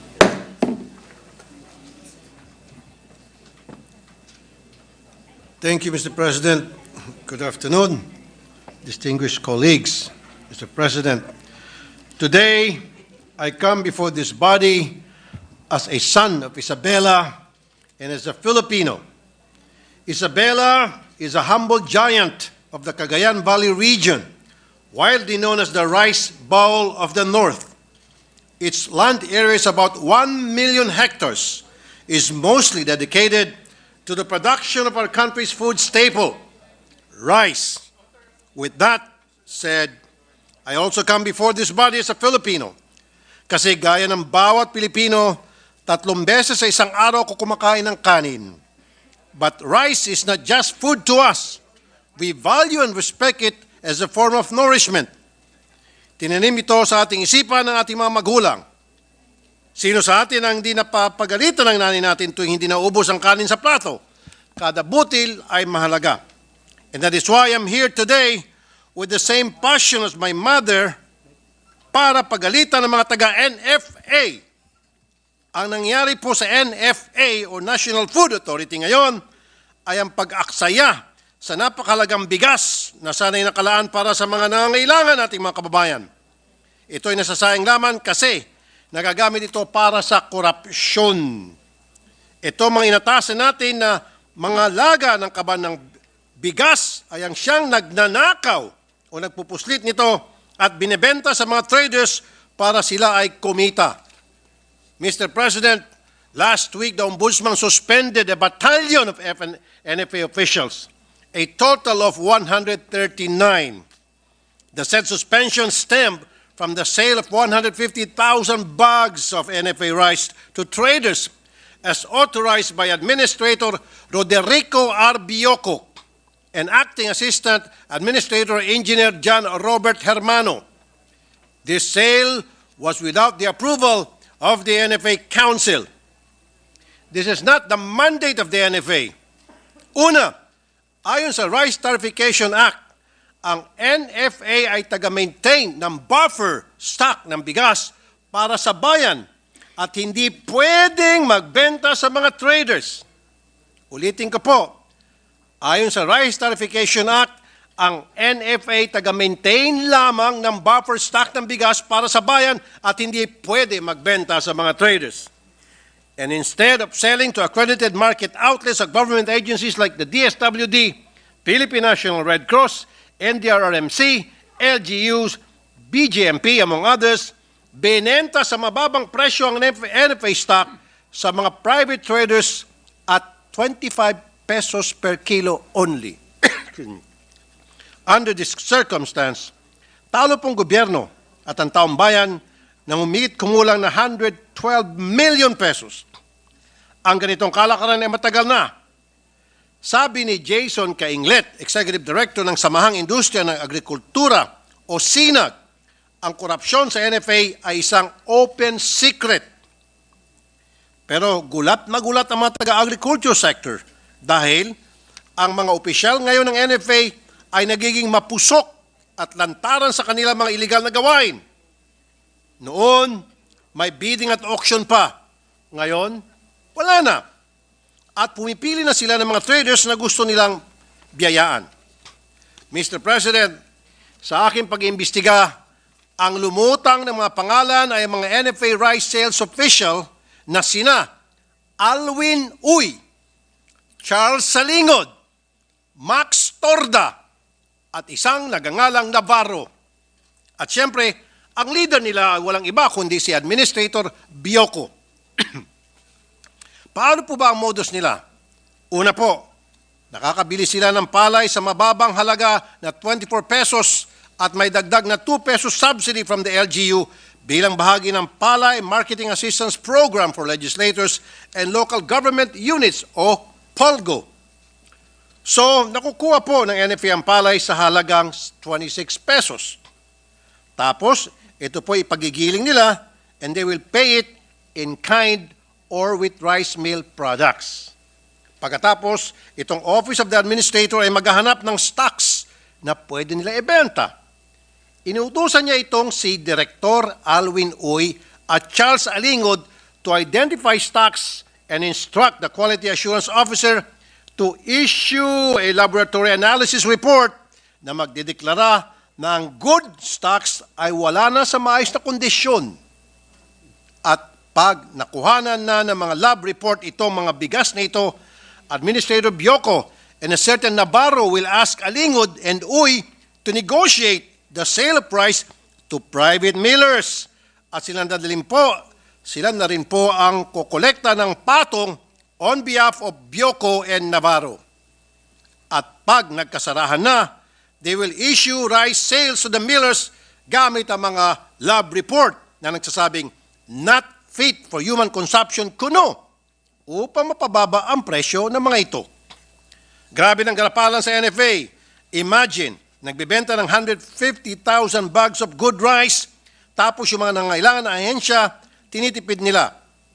Ito po ang ginawa nila sa probinsya kong Isabela. Governor Rodolfo Albano informed me that after requesting to purchase 10,000 bags of rice from NFA for their constituents para sana sa mga PWD, tanod, farmers, at fisher folks. Pinagbigyan na sila sa 5,000 bags. Nasa huli ay naging 3,000 bags na lang. Sos Mario Jose. Tapos po, Mr. President, ang nagpa-prioritize sa itong mga private traders. This is contrary to the PALGO program where LGUs even subsidize itong pagbili ng NFA ng palay sa mga farmers. Ang mga LGU under the PALGO program ay qualified to participate as buyers of NFA rice. It is supposed to enable palay farmers to maximize their income and at the same time assist legislators and local government units in sourcing the rice requirements intended for their constituents. Mr. President, let me remind NFA of their mandate. It is supposed to procure palay locally and maintain the optimal level of buffer stock at all times, strategically located across the country. It shall manage efficiently and effectively the acquisition, quality maintenance, and disposition of the buffer stock during emergencies and calamities. And according to their website, among their core values are professionalism, service excellence, and accountability. That is what I want to demand from them. Show us this professionalism, service excellence, and accountability.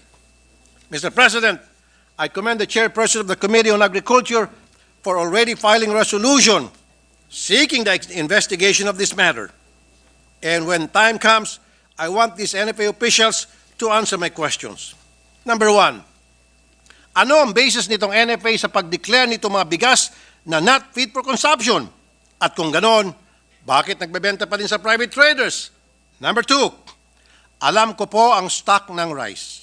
According to SINAG, ay kaya ng mga 1 year kung nakastore ng tama.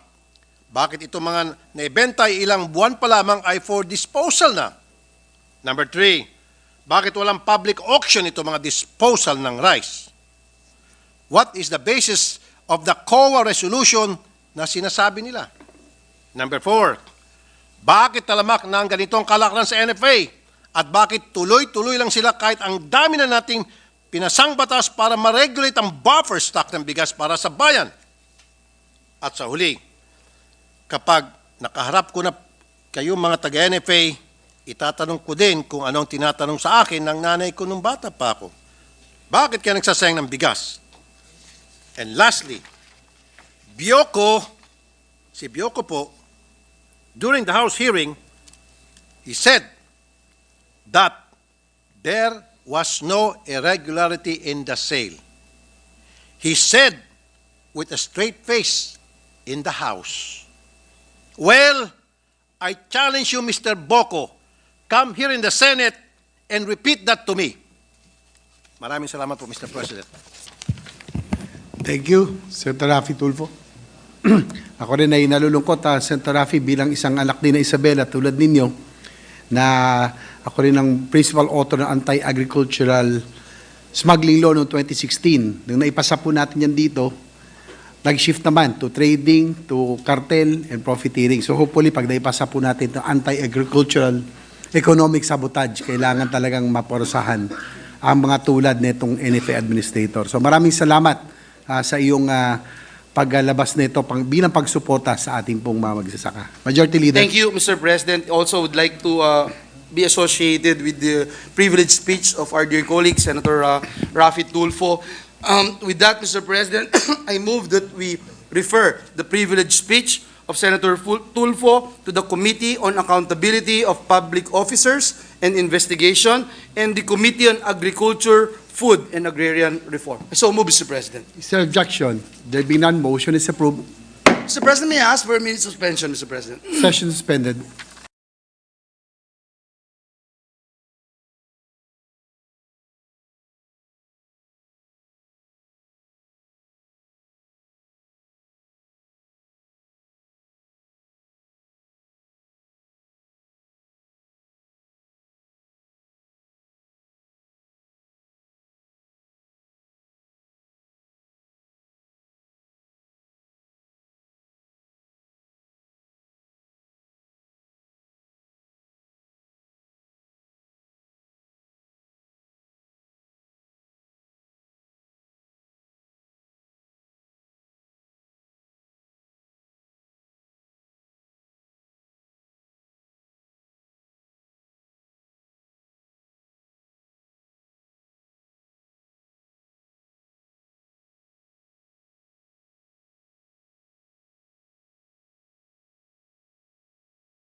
Mr. President, this juncture, I move that we proceed with the reference of business. Is there objection? There being none, motion is approved. The Secretary is now directed to read the reference of business. Bills on first reading, Senate number 2590, declaring the 22nd of May of every year a special day for the commemoration of the Philippines-Australia Friendship Day. Senator Pimentel III. Referred to Committees on Culture and the Arts, Foreign Relations, and Finance. 2591, an act to declare December of every year as National Volunteer Month in the entire country, amending RA 9418 by Senator Tolentino. Referred to Committee on Social Justice, Welfare, and Rural Development. 2592, declaring the 23rd of July of every year as a special day for the commemoration of the Philippines-Japan Friendship Day. Senator Pimentel III. Referred to Committees on Culture and the Arts, Foreign Relations, and Finance. 2595, providing for a system of people's initiative and referendum. Senator Pimentel III. Yes, May we know why the referral for the bills on the declaration of special days is first referred to Committee on Culture and Arts. Why? Why Culture and Arts? And then secondarily to Foreign Relations, Mr. President. Hindi ba baliktad kung if ever? So, As per minute minute suspension, Mr. President. Session suspended.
During the break, Mr. President, this representation together with our minority leader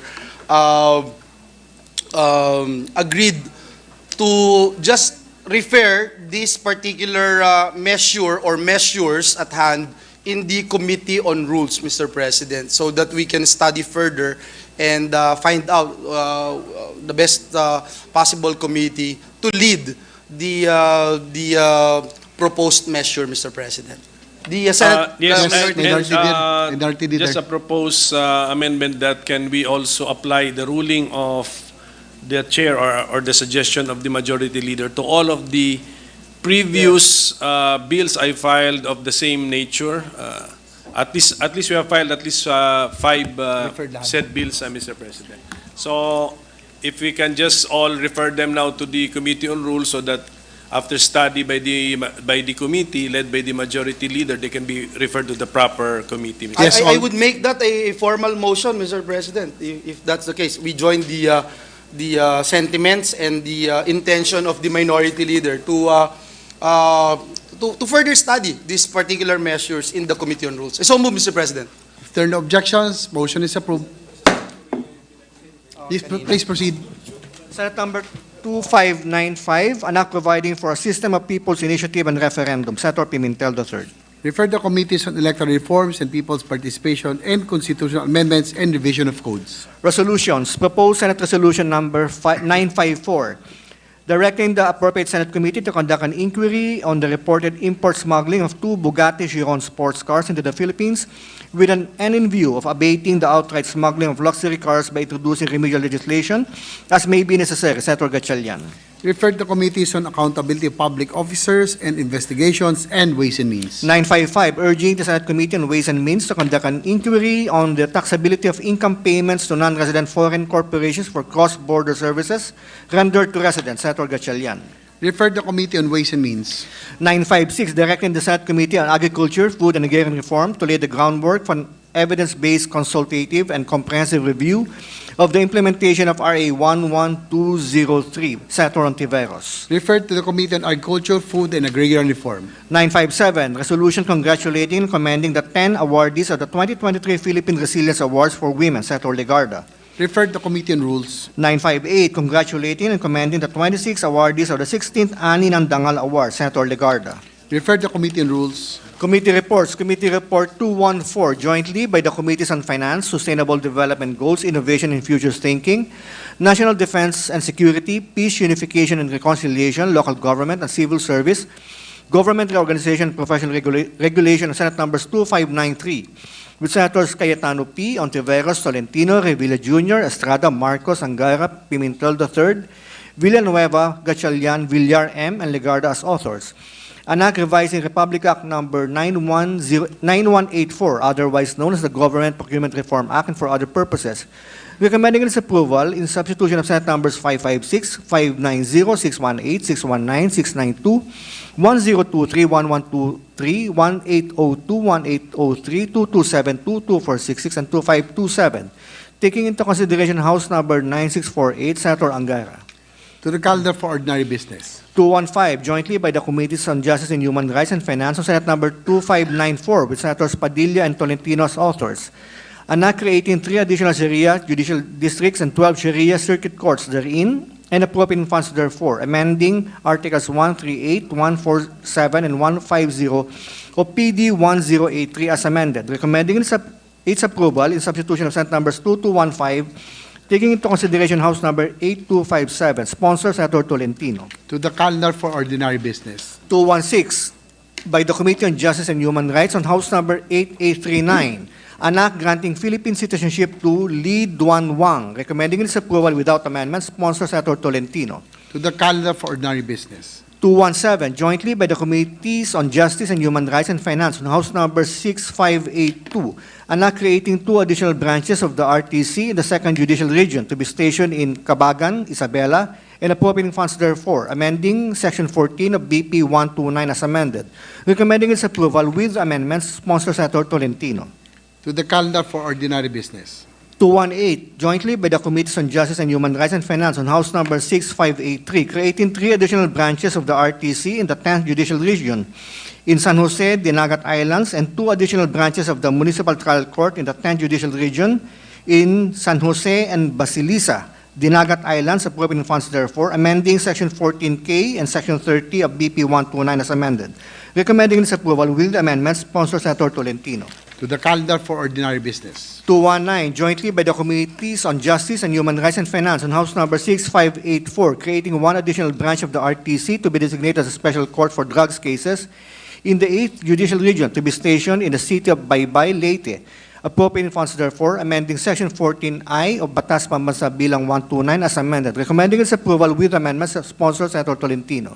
To the calendar for ordinary business. 220, jointly by the Committees on Justice and Human Rights and Finance on House number 8247, creating 4 additional branches of the RTC in the 4th Judicial Region in Calawag, Quezon, and appropriating funds therefore, amending Section 14E of BP 129 as amended, recommending its approval with amendments. To the calendar for ordinary business. 221, jointly by the Committees on Justice and Human Rights and Finance on House number 8248, creating 2 additional branches of the RTC and 2 additional branches of the Municipal Trial Court in cities in the 9th Judicial Region, City of Pagadian, Zamboanga del Sur, appropriating funds therefore, amending Section 14J and Section 29 of BP 129 as amended, recommending its approval with amendments, sponsor Senator Tolentino. To the calendar for ordinary business. 222, jointly by the Committees on Justice and Human Rights and Finance on House number 8249, creating 10 additional branches of the RTC and 8 additional branches of the Municipal Trial Court in cities in the 4th Judicial Region in the city of Antipolo, Province of Rizal, appropriating funds therefore, amending Section 14E and Section 29 of BP 129 as amended, recommending its approval with amendments, sponsor Senator Tolentino. To the calendar for ordinary business. 223, jointly by the Committees on Justice and Human Rights and Finance on House number 8250, creating 2 additional branches of the RTC in the 11th Judicial Region in Island Garden City of Samal and its city of Panabo, Davao del Norte, appropriating funds therefore, amending Section 14L and Batas Pambansa Bilang 129 as amended, recommending its approval with amendments, sponsor Senator Tolentino. To the calendar for ordinary business. 224, jointly by the Committees on Justice and Human Rights and Finance on House number 8253, creating 1 additional branch of the Municipal Trial Court in cities in the 10th Judicial Region to be stationed in the city of Malaybalay, Province of Bukidnon, appropriating funds therefore, amending Section 29 of BP 129 as amended, recommending its approval with amendments, sponsor Senator Tolentino. To the calendar for ordinary business. 225, jointly by the Committees on Justice and Human Rights and Finance on House number 8254, creating 5 additional branches of the RTC in the 4th Judicial Region to be stationed in the municipalities of Rosario and San Juan, Province of Batangas, appropriating funds therefore, amending Section 14E of BP 129 as amended, recommending its approval with amendments, taking into consideration Senate numbers 2242, sponsor Senator Tolentino. To the calendar for ordinary business. 226, jointly by the Committees on Justice and Human Rights and Finance on House number 8256, creating 3 additional branches of the RTC and 2 additional branches of the MTC in the National Capital Judicial Region to be stationed in Navotas, appropriating funds therefore, amending Section 14D and Section 27 of BP 129 as amended. Recommending its approval with amendments, sponsored Senator Tolentino. To the calendar for ordinary business. 227, jointly by the Committees on Justice and Human Rights and Finance on House Number 8258, creating 3 additional branches of the Municipal Trial Court in cities in the 1st Judicial Region, in the City of San Carlos, Province of Pangasinan, appropriating funds therefore, amending Section 29 of BP 129 as amended. Recommending its approval with amendments, sponsored Senator Tolentino. To the calendar for ordinary business. 228 by the Committees on Justice and Human Rights and Finance on House Number 8259, creating additional branches of the RTC and Metropolitan Trial Court in the National Capital Judicial Region, in the City of San Juan, converting 4 branches of the RTC in Pasig City into 4 branches of the RTC in the City of San Juan. Appropriating funds, therefore, amending Section 14E and 27 of BP 129 as amended. Recommending its approval with amendments, sponsored Senator Tolentino. To the calendar for ordinary business. 229 by the Committees on Justice and Human Rights and Finance on House Number 8260, creating 2 additional branches of the RTC in the 10th Judicial Region in Gingoog, Province of Misamis Oriental, and appropriating funds therefore, amending Section 14K of BP 129 as amended. Recommending its approval with amendments, sponsored Senator Tolentino. To the calendar for ordinary business. 230, jointly by the Committees on Justice and Human Rights and Finance on House Number 8251, creating 4 additional branches of the RTC and 4 additional branches of the Municipal Trial Court in cities in the 8th Judicial Region to be stationed in Ormoc, Leyte. Appropriating funds, therefore, amending for the purpose Section 14I and Section 29 of BP 129, otherwise known as Judiciary Reorganization Act of 1980, as amended. Recommending its approval with amendments, sponsored Senator Tolentino. To the calendar for ordinary business. Thank you very much, Mr. President. Mr. President, this juncture, I move that we resume consideration of Senate Bill number 2560 under Committee Report number 204. This is the bill on the Anti-Financial Accounts Scamming Act, or AFASA. I so move, Mr. President. Is there an objection? There being none, consideration of Senate Bill number 2560 under Committee Report number 204 is now in order. Thank you, Mr. President. Mr. President, the parliamentary status of the measure is that we have sponsored the bill, and with the consent of the body, I move to open the period of interpellations and debate and recognize the distinguished sponsor of the measure, our Deputy Majority Leader, Senator Mark Villar, and to interpellate our Minority Leader, Senator Coco Pimentel. So move, Mr. President. Hearing the objection, period of interpellation is now in order. Senator Mark Villar, our sponsor, and Senator Coco Pimentel, our Minority Leader, are now recognized.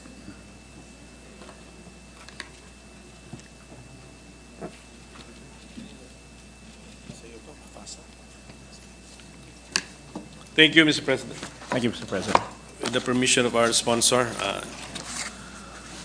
just a few clarificatory questions for today, Mr. President.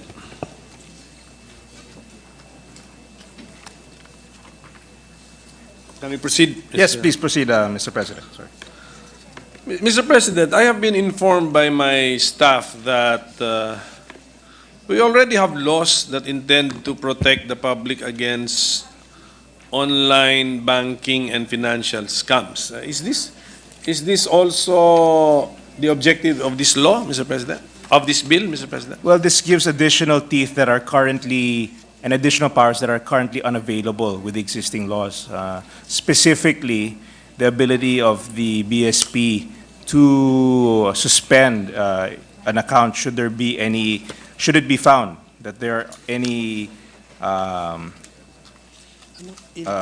questionable transactions. So this bill, it would strengthen, and there are very specific powers that are needed in this bill that would allow the BSP and other investigative agencies to prevent the occurrence of these financial scamming. We already have Republic Act number 11765, or the Financial Products and Services Consumer Protection Act, which is intended to protect the interests of consumers of financial products and services. We also have Republic Act number 11934, or the Subscriber Identity Module or SIM Registration Act, which mandates the registration of all SIM cards issued by telecommunication companies.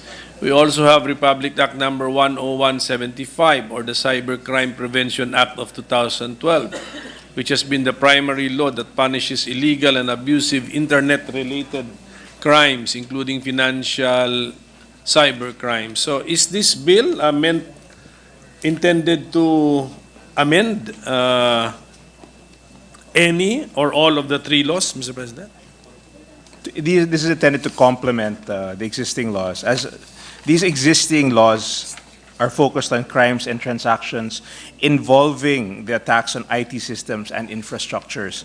The cybercrimes that are being committed, such as those of money mules and social engineering, are not limited to attacks on these IT systems, but are focused more on exploiting the individuals and their financial accounts. As such, a law that specifically penalizes these cybercrimes is needed to adapt to the emerging and continuously evolving schemes of these cybercriminals.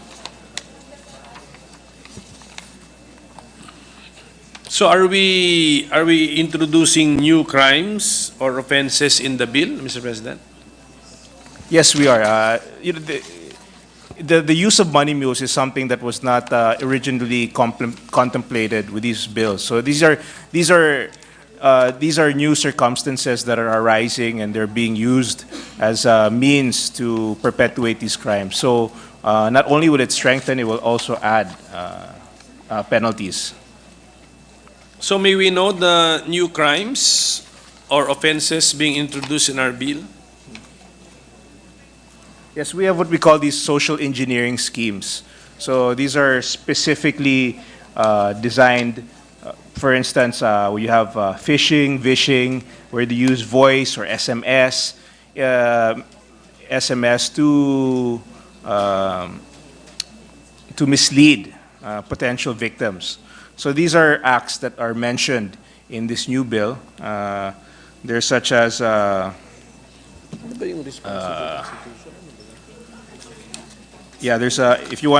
a specific enumeration of what can be considered as money mules. It's in the bill.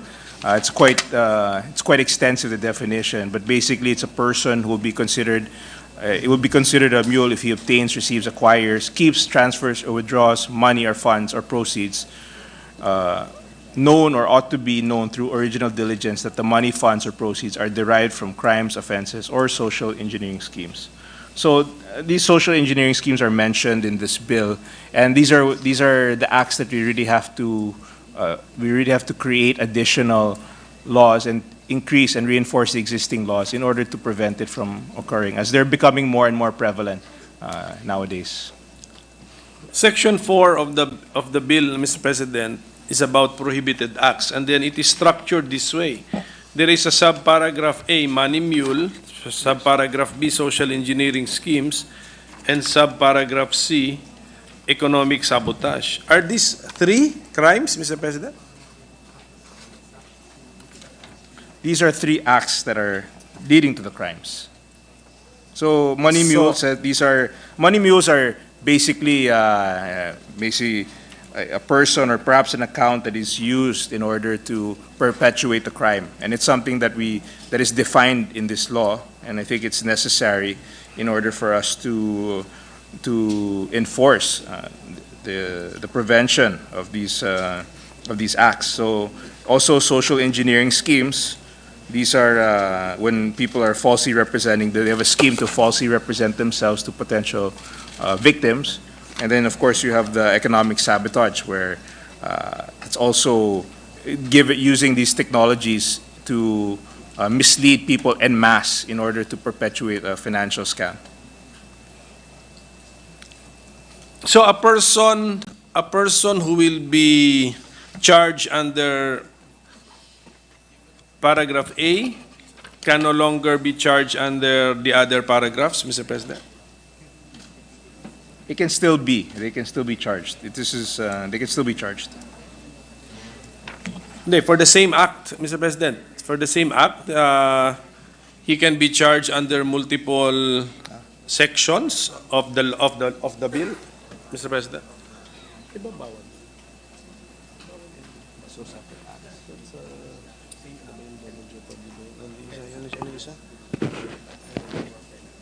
Yes, one act can constitute two or more penalties, like for instance, buying an account, utilizing it. Utilizing an account is also another, an act that it falls under a single category.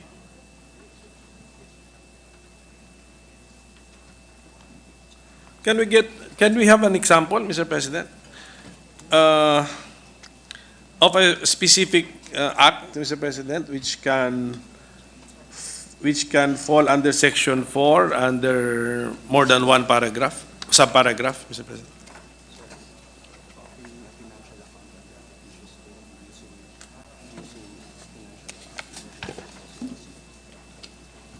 Yeah, well, the act of opening a financial account under, for instance, this example, the act of opening a financial account under a fictitious name is a criminal act, and then opening or using the financial account in order to deposit, receive, keep, transfer, withdraw funds is also another offense.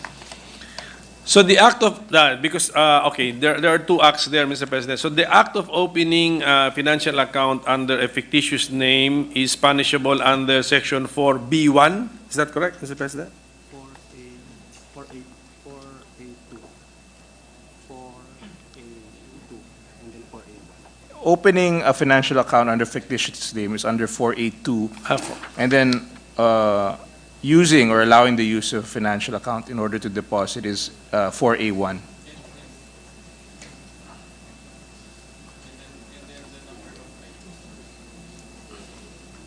Yes, because yes, thank you for that, Mr. President. Because our example involves two acts, Mr. President: the opening and then the using, Mr. President. So if we go back to the Bangladesh, the hacking of the Bangladesh Central Bank, if you still remember that, so the money reached the Philippines through a bank and then through a parang money laundering all the way to a casino. Yeah. Yes. Is that a money mule? Under the general definition of a money mule?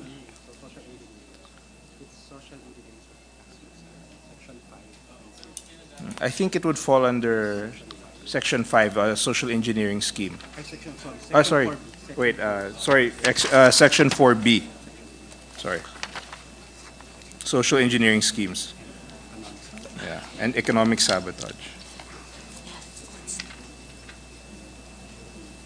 Pero ano ngayon yan? So for the Bangladesh episode, if should it happen under this bill, is punishable under Section 4B and possibly 1 or 2? Two, most likely two. Although I'm not familiar with all the details of the case, but I think I believe it would be B2. But I think somebody was punished there, Mr. President, in the Bangladesh hacking incident. So yes, I believe there was. yes, I think that somebody has been sentenced. So that means we already have existing law which covers the situation, Mr. President. So how will the bill perhaps change the yes. scenario? Well, perhaps in that case, there are existing laws, but I think the purpose of this bill is really to enhance the penalties for this sort of these new financial scams that are coming into practice. Nowadays, there's a lot of use of SMS. There's the use of fake voice. There's the use of fake phishing, what is called vishing, the voice smishing, SMS. So there are so many different variants now of these scams that I believe we need a law that will specify the specific, that will be more specific in nature, so that the law enforcement agencies will not only be able to identify, but at the same time, they have additional powers as well, which is they can already, the BSP will have the ability to look into the accounts that are being used as money mules. So that's something that the power that they do not have now. So that's one of the new ideas in the bill, Mr. President. So we Yes. are giving the BSP an additional power, specifically to do what, Mr. President? They can actually suspend an account for 30 days if there's should a responsible institution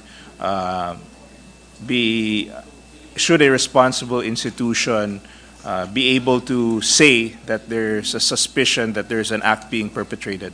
So they can act on a complaint. Right now, due to bank secrecy laws, they're not able to. If there's an occurrence of financial fraud, it stops with the account.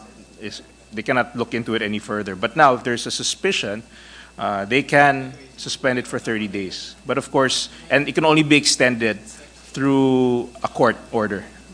But they have that power at least to suspend transactions. Yes, thank you. The sponsor mentioned account in a responsible institution. So that, I guess that would go beyond a simple bank account in a bank. So ano pa po ang covered nung sa phrase na accounts with a responsible institution?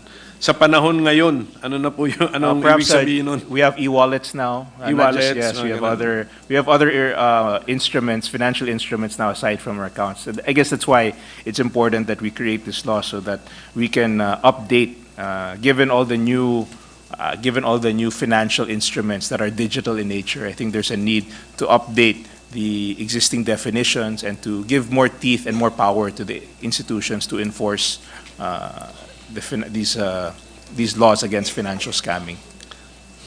Meron po ako narinig na balita na marami nagrereklamo na sa e-wallet nila sa popular payment ano ba tawag, hindi yata platform, your app, popular payment na nababawasan daw. So is this one of the evils that we seek to address, Mr. Yes, President? yes, and of course, in a lot of these scams, you have to deposit to a specific account, a suspected money mule account, but the BSP is unable to go any further, unable to identify who owns the account or what it was used for because of the existing law. So this law gives them the ability to at least look into these these financial instruments that are being suspected by a responsible institution of being utilized as a financial fraud medium. Will the term financial fraud cover money laundering, Mr. President? Yes, it does cover money laundering. Okay. So hindi ito covered ng yung ating batas, existing law na Anti-Money Laundering Act, Mr. President?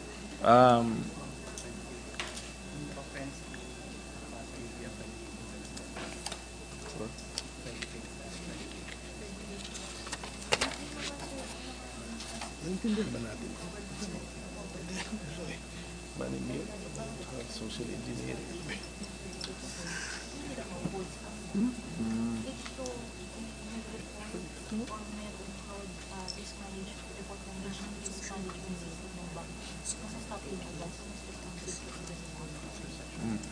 Yeah. Yes, this is actually more responsive than the AMLA because they will.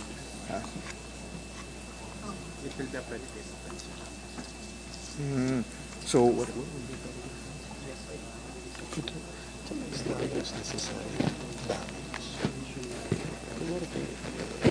So the offenses that are covered by this will also be a predicate offense for the AMLA. For AMLA, it will also be a predicate offense. The offenses under this bill. Predicate offense. Predicate offense. How does AMLA require predicate? Predicate offense.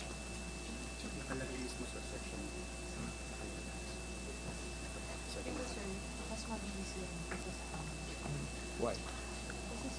But if an account with a responsible institution is being used to launder money, will that be punishable under the Anti-Money Laundering Act, or it will be punished also, or it will now be punished under this bill if this becomes law, Mr. President? I believe it will be for both. For both. So, why are the e-wallets or the accounts with responsible institutions beyond the reach of the BSP as of the moment? Is there a law which which extends the concept of the bank secrecy, bank account secrecy concept to these accounts, Mr. President?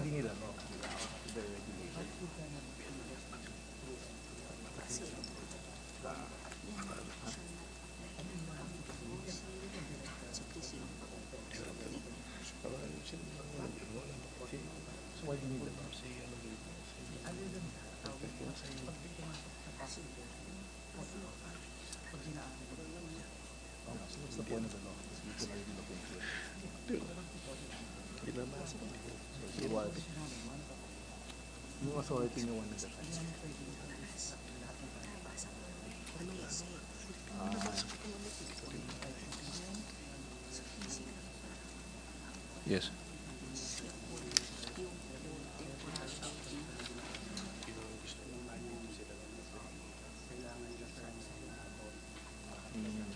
This one gives blanket authority. Yeah. I think this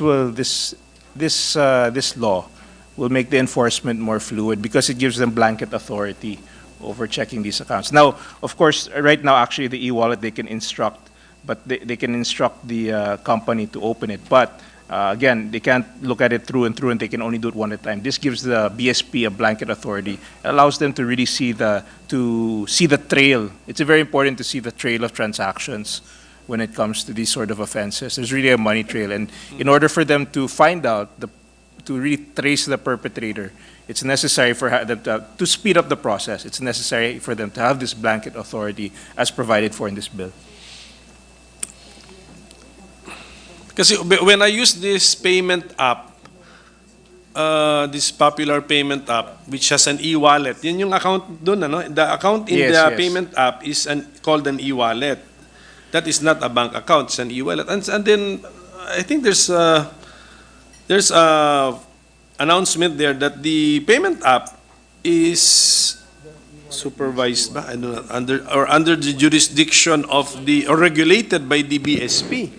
So I think the legal framework is already in place, Mr. President. So what specifically will this bill change with the current legal framework, Mr. President? First of all, the additional powers it gives them is to actually suspend the account. That's something the BSP has no power. The account. Yes, to suspend the use of the account for 30 days while they're investigating. That's something that they have. If there's a suspicion, they can suspend it so you can prevent them from committing any further transactions. So I think that's a very important aspect of the bill. Aside from that also, like I said, it serves to reinforce the existing and to define these financial scamming methodologies. Under current law, involving a regular bank account under a bank supervised by the BSP, does the BSP have the power to freeze the bank account? No, they do not. Right now. So wala right No, now. they have no powers to do that. If this bill becomes law, kasama na rin They yan. have to temporarily freeze the suspected account. But if I remember correctly, in the Bangladesh incident, I think there was an instruction to freeze the account. But except that, the money was already transferred by the time the order was given, Mr. I think President. I think it was through the AMLA, the Anti-Money Laundering Council. So current law gives AMLA or the council the power to freeze a bank account, the use of a bank account. Correct. If there's a suspected, siguro very specific criminal activity, which is money laundering, Mr. President.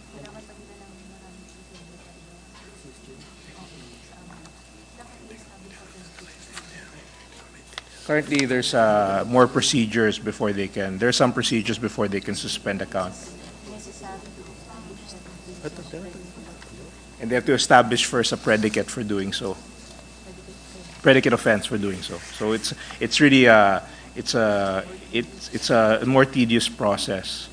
That while you're going through that process, they might be able to perpetrate more acts. So that is what we're seeking to prevent.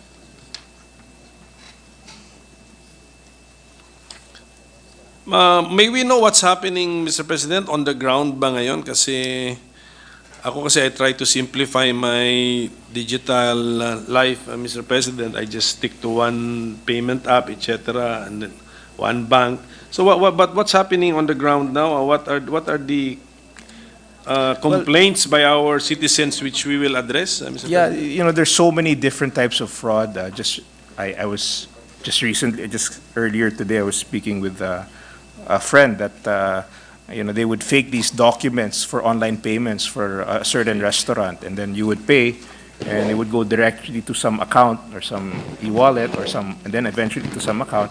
And it would look like a very legitimate document. They would copy a very legitimate document for a digital transaction. And then sometimes there's so many different versions of these, and it's becoming very prevalent. I think that's why there's a necessity for this law. And they evolve very quickly. So the sophistication of these, there's a high level of sophistication to these new scams. I think that we haven't seen in the past few years.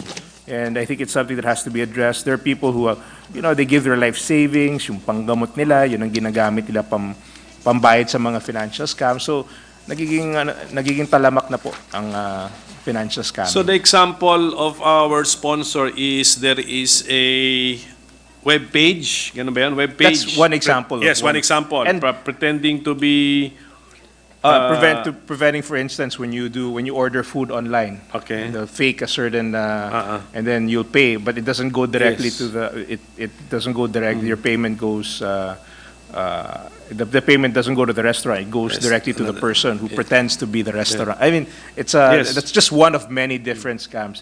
In the end, at some point, there is a financial trail that may lead to an account, and that's what we call a possible money mule.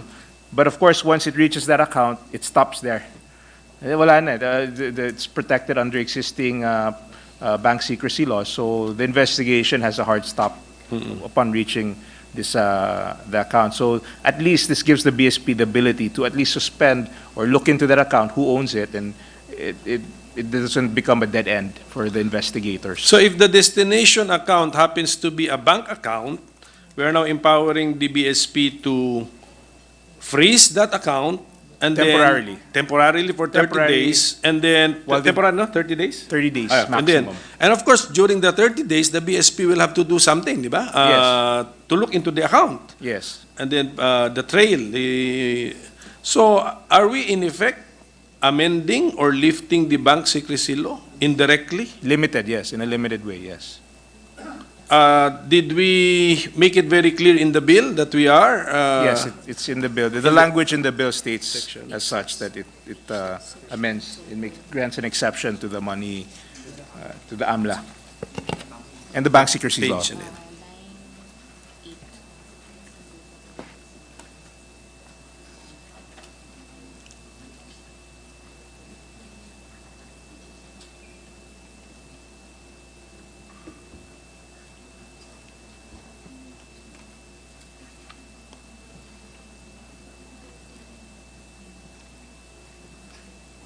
Well, is our sponsor referring to section 7? 7, 9, 7, line page 8? 6? Yes, 7, line 8 to yes, beginning on line 6 with the sentence, moreover. Yes, correct. For purposes of the coordinated verification by the responsible institutions mentioned above, the provisions of Republic Act number 1405, otherwise known as the Secrecy of Bank Deposits Law, etc., shall not apply.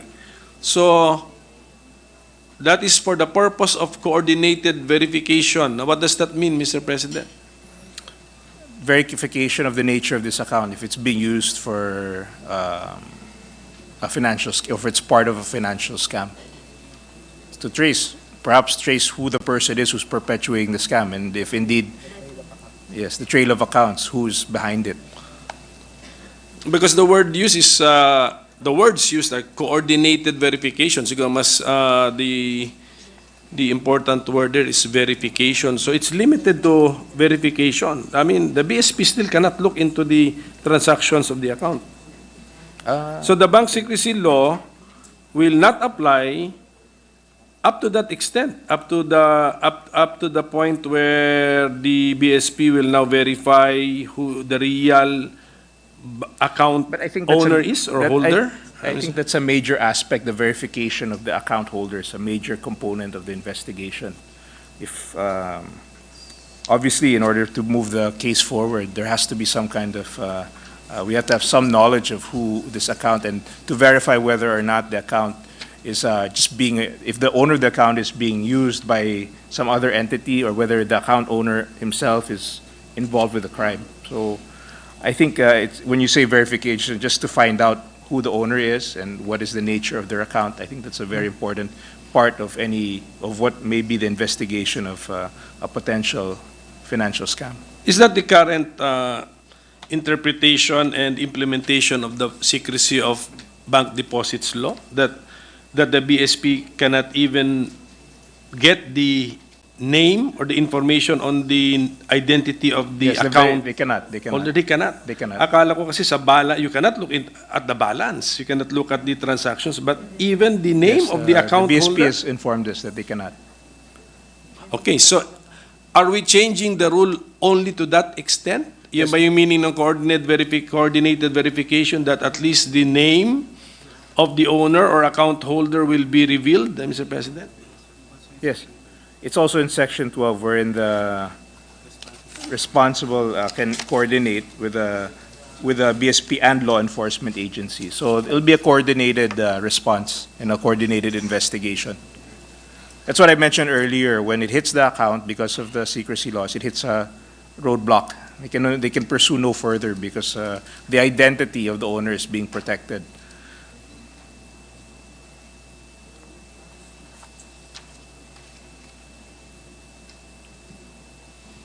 So the sponsor is referring to Section 12, second paragraph, found on page 8 of Yes. our bill. No?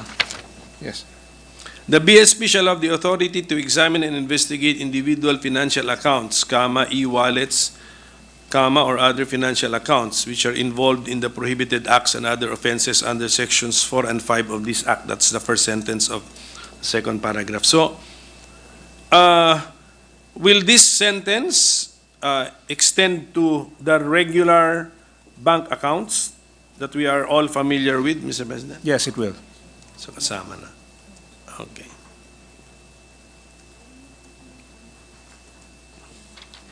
So the BSP will now have authority to, when it's stated that to examine and investigate individual financial accounts, so not only to know the name of the account holder, but also to look at the current balance as well as the transaction history of the said accounts. Yes, that is correct. And that is precisely what, that's the essence, isn't that the essence of the secrecy of bank deposits law? Yes, but that's why in a specific case where there is a specific suspicion of financial fraud, this law is granting an exception to that. How is that suspicion raised, Mr. President, to the point that it should now be believed by the BSP? It's defined here as a responsible institution, must be verified, must be the one who verifies the complaint.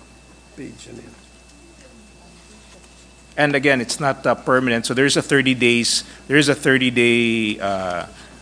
limit, and also whoever the respondent is or has the ability to object, they have the means to object to any acts that are like the BSP may commit with regards to the account. So there is some protections within No, the... it begins with the suspicion, Mr. President. So I'm interested in the suspicion. How is that process started, Mr. President? Ano page? Page 8? Hindi, yan yung ano. Yan yung pagtakbo mo sa quarter. 25.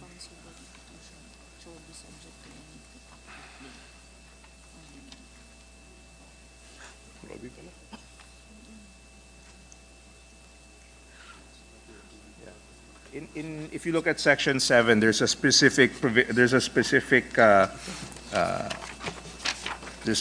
section with regards to that. Whenever responsible institution, and I quote, whenever responsible institution acting upon information from another responsible institution or upon a complaint from an aggrieved party under this act or upon finding its own FMS, suspects or has reasonable grounds to suspect that a transaction appears to be unusual, have no clear economic purpose, illegal, from an illegal source, or involves proceeds from an unlawful activity or instrumentalities under this act, regardless of the amount involved, such responsible institution shall have the authority within the period prescribed by BSP, which shall not exceed 30 days unless otherwise extended by a court of competent jurisdiction, to temporarily hold the disputed funds subject of the transaction.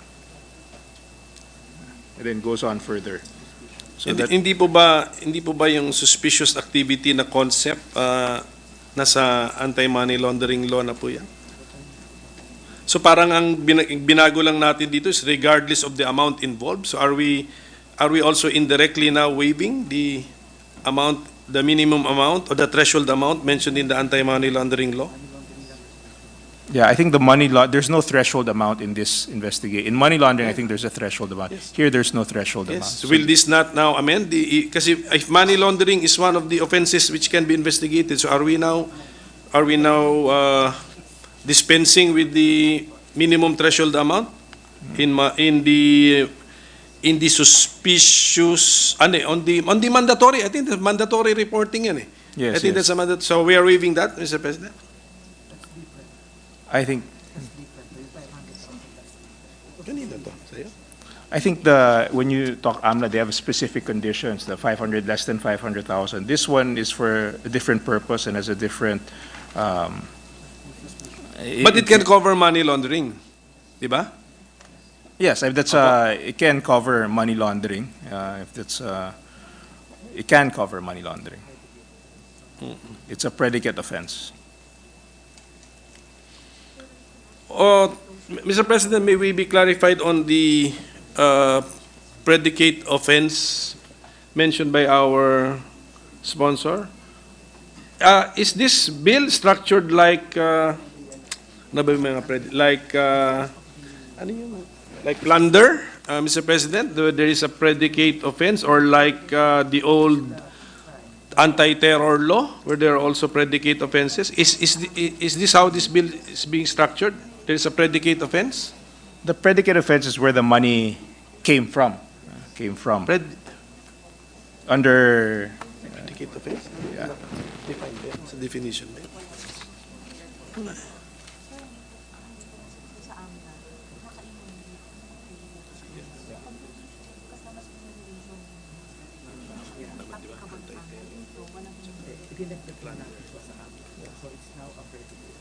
Yeah.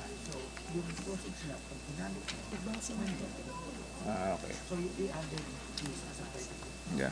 So basically, what happened is this law. It's added as a predicate offense to AMLA. It's also a predicate offense to the AMLA law. So in addition to.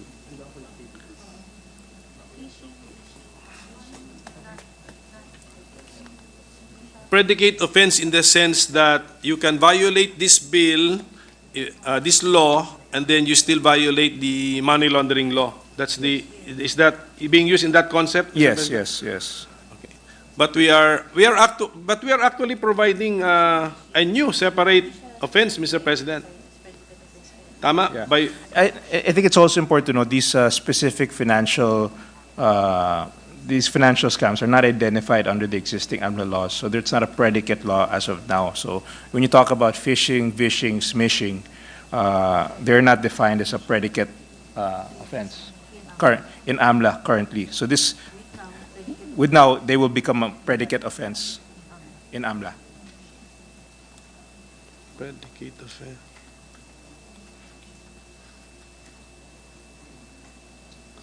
Well, I think we need time to digest that input, Mr. President. Even the AMLA law will be amended, Mr. President, to that extent that AMLA money laundering will now require Yes, predicate by adding offense? these as a predicate offense, you're in effect amending the AMLA law. I think, yes. Okay. Yung po sa example ng ating sponsor na merong website na form representing itself to be like a restaurant website and then fake shop. What do you call that? Just to update our terms. What do you call that? Is that phishing? Phishing is on the voice? Para lang po ma-updated po tayo sa mga terms ngayon. Was email? That would fall under, I think, phishing is fake website, email, like that's Fake web- phishing, yes. Phishing. Phishing. With the PH. Yes, Not PH. an- not an Phishing F. is voice, smishing is SMS. Ano yung voice? Phishing? Vishing. Okay. I think we need to spell out our words, Mr. President. Kasi mahirap. So Mr. President, is social engineering schemes, which is a separate offense, is that or does that cover identity theft, Mr. President?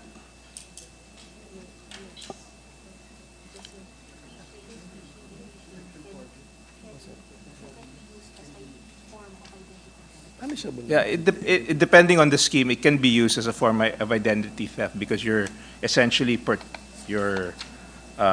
portraying yourself as someone, obviously, that's not, that is a misrepresentation of Someone who is now pretending to be somebody else or who steals the identity of a real person, yes. by doing so, is that already an offense and is that punishable under this bill? Or must there be a financial damage to the person whose identity has been stolen?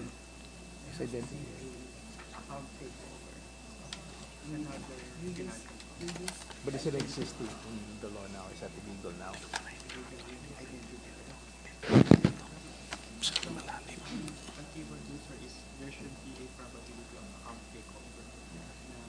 What happens if your account takeover? Is it under this law? Okay. Yes, under this law, there's a account takeover. There is a specific specific penalty for that act because that's one of the major components of many financial scams. So the account takeover is already punishable, even without financial damage to the account holder. Yes, under this bill, willfully taking over someone's account is already a crime. May we know the specific paragraph, Mr. President? If you just give me a minute. Check this one. Tignan mo kanina.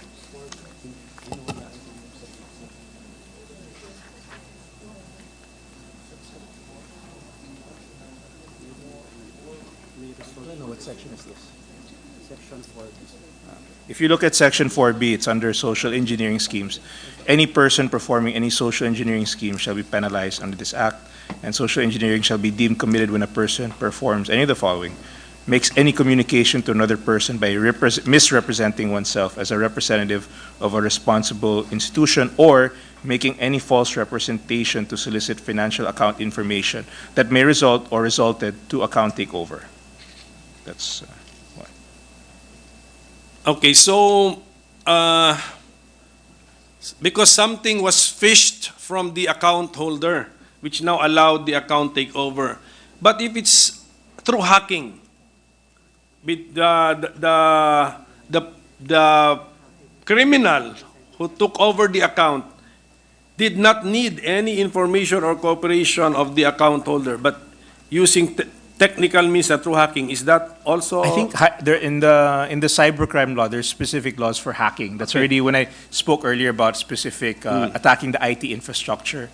That's the focus more of the cybercrime. But when you talk about these specific financial scams, it becomes more specific under this law, and it gives it. Yes, so yun na nga, this will now thank you for that input, Mr. President. So it distinguishes now if it's through hacking that the account has been taken over, that's not what our bill punishes or envisions. That's already punishable under a different under law. the existing Ito, cybercrime. the account takeover was made possible because the offender made something or did something to secure, to get financial account information from the victim. Yes, committed some kind of misrepresentation to get the. So it could be a voice. You could use a voice to pretend to be someone that's vishing, text, smishing. Okay. or email. or a combination, no? Kasi Or ang combination of AI both. ngayon, ano na eh, Yes. video, You even have voice you na. have deep fakes. Deepfake, yes, the Yes. deepfake, yes. So, kasali na po Yes, rito yun. yes. But the taking over an account is already an offense. Kahit na wala pang financial damage to the person Yes, victimized. that is correct. That is correct. Okay. To make Now, what if now the account is now used to,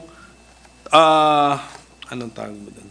Financial damage to financially, the account, the takeover account is now being used to financially damage the real account holder. Is that now a second or separate offense under our bill, Mr. President? Or is that punishable under a different law? There's a Section 4A money mule that provides for that specific act when you use it when you've committed financial fraud with the account. So that's an additional offense.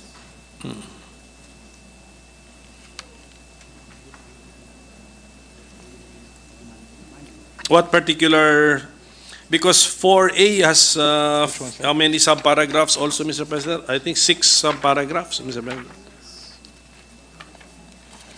So ang ating pinag-uusapan na scenario, through a social engineering scheme, tama po ba yun? Tama. Yes. Through a social engineering scheme, someone takes over the financial account of somebody else.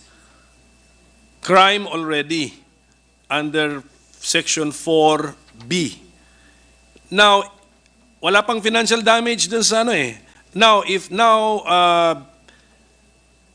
the perpetrator now uses the takeover account to enrich himself or to financially benefit to the detriment or to the damage, to the financial damage of the original account holder, is that another offense?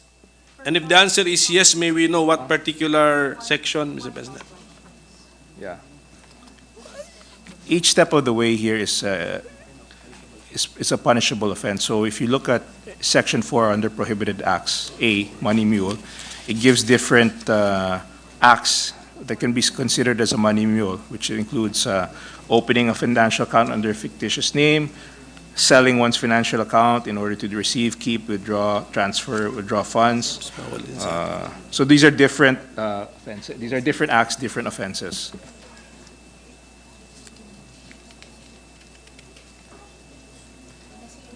Someone has taken over an account, so, and then will now use the control over the account to financially benefit. That's another crime, Mr. President. Yes, I think under this act, each act defined under a money mule is a separate offense. Yes. And also separate from social engineering, which is. So is our example the benefiting from the account taken over, is that punishable under Section 4A5? Is my interpretation correct, Mr. President? Is that under 5 of 4A? Yes, for borrowing or using another person's financial account, regardless of the account owner's knowledge or consent to deposit, receive, transfer, or withdraw funds or proceeds, known or ought to be known by ordinary diligence that the funds or proceeds are derived from crimes, offenses, or social engineering schemes. Is damage an element of the crime, Mr. President? Financial damage to the person whose account has been taken over? Well, it says under here there's some of them. No, it's not. And there are other offenses here, just the opening a financial account under fictitious name or. Yes. So it's not necessarily. It's not necessary. Yeah. To prove damage, it's not necessary.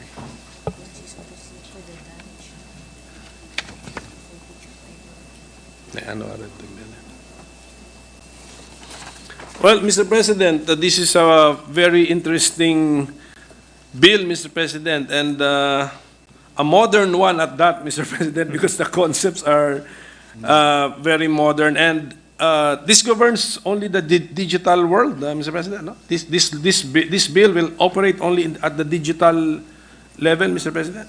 Yes, yes. The premise is this was designed for the digital world, for the digital scams. transactions, Yes, digital. yes. Okay. So, Mr. President, I think this presentation needs more time to really understand the implications of all the sections of this bill, Mr. President. Because I think not less than, how many laws yung magagalaw? Not less than 4,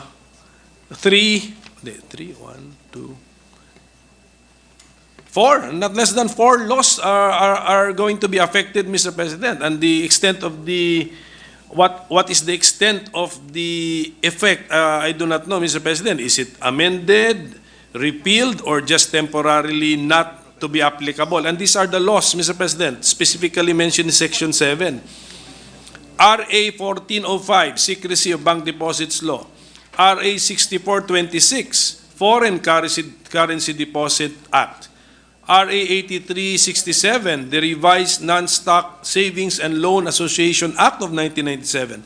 And then RA 10173, the Data Privacy Act of 2012. All 4 laws are mentioned in Section 7 as not applying, Mr. President. Mr. President, we can provide you a matrix to specify what provisions affect these specific laws so that you can appreciate it faster.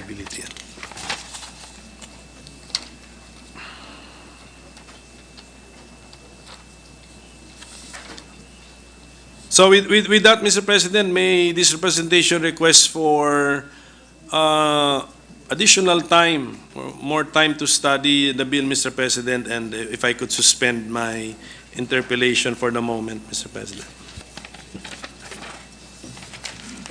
Yes. Thank you, Mr. President. With that, Mr. President, I move that we suspend consideration of Senate Bill number 2560. I'm sorry, Mr. President. So move, Mr. President. Is there objection? There being none, consideration of said measure is hereby suspended. Thank you, Mr. President. May I ask for a minute suspension, Mr. President? Session suspended.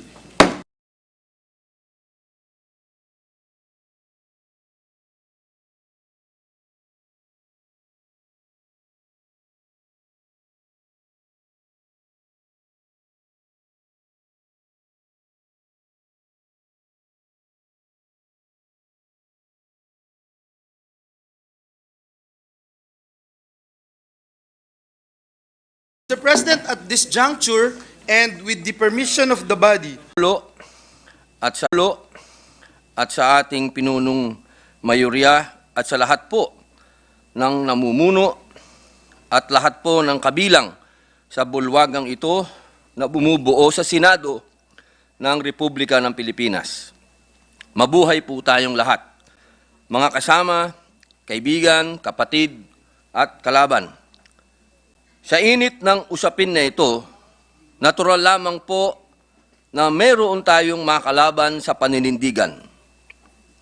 Ang yumayanig ng mga kataga sa oras na ito ay ang contempt, warrant of arrest, objection, pagpipigil, pagharang. Ito po ang mga paksa natin ngayon. Ako po ay isang Muslim, inshallah. Ang relihiyong ko po ay Islam. Ang propeta ko po ay si Muhammad, sumakanya nawa ang kapayapaan. Ang karamihan po sa atin na narito ay Katoliko at Kristiyano at meron ding ibang denominasyon. Iba't iba ang pananampalataya natin. Ngunit sama-sama tayo ngayon dito sa bulwagang ito dahil tayo ay magkakasama sa gobyerno.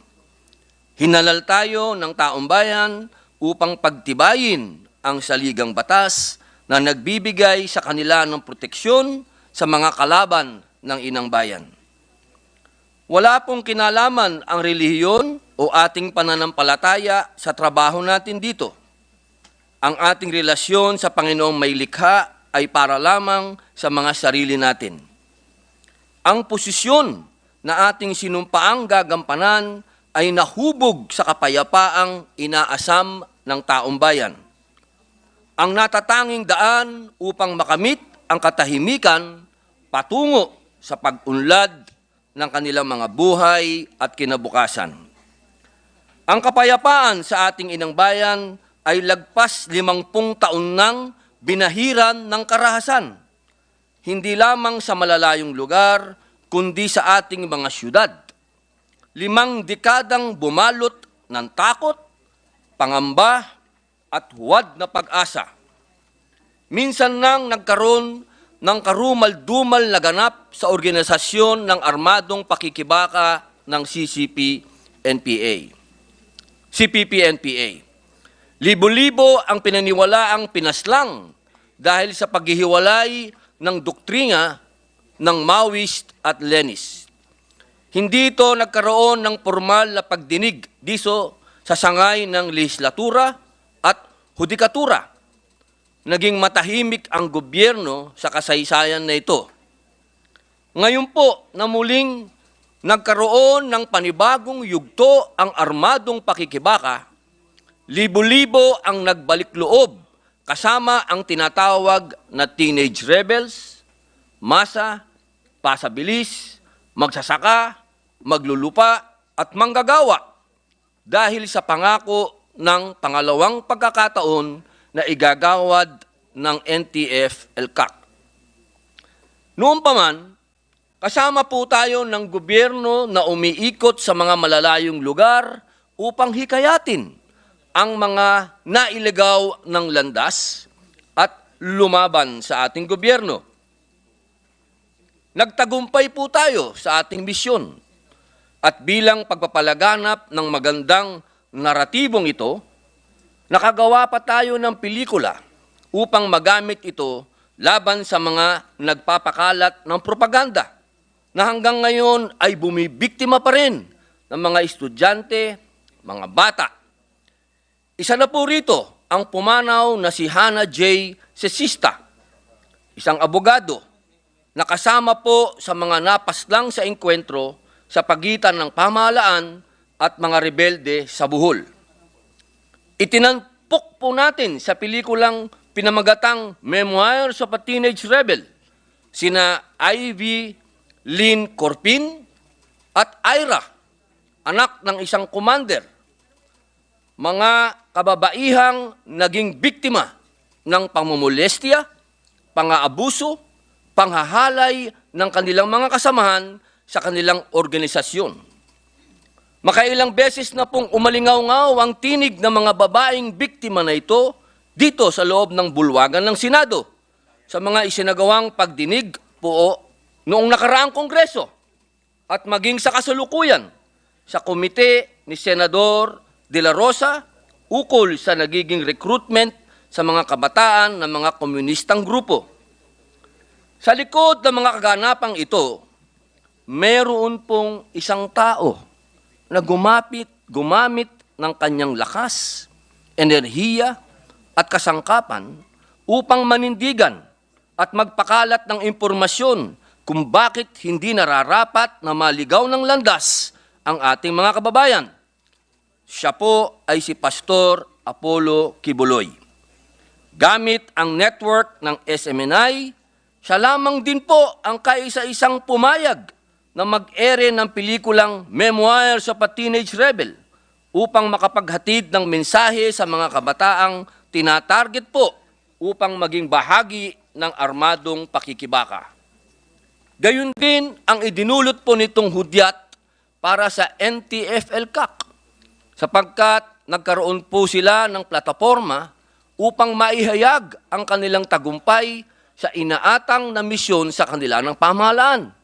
Sapagkat hindi lamang military operations ang nais ng NTF-ELCAC, kundi makuha ang puso at isipan ng mga biktima ng armadong pakikibaka. Ayon po sa kanilang datos, sa 89 na aktibong guerrilla fronts noong 2018, sa kasalukuyan po ay mayroon na lamang 11 na kung tawagin ay weekend guerrilla fronts. Ang ibig pong sabihin, hindi na po sumusuporta dito ang mga dati nilang mga ground mass bases. Nobyembre 2020 pa lamang ay binibigyan na ng suporta ng SMNI ang nagbalik loob na magkaroon ng plataporma upang marinig ang kanilang mga tinig sa ating lipunan.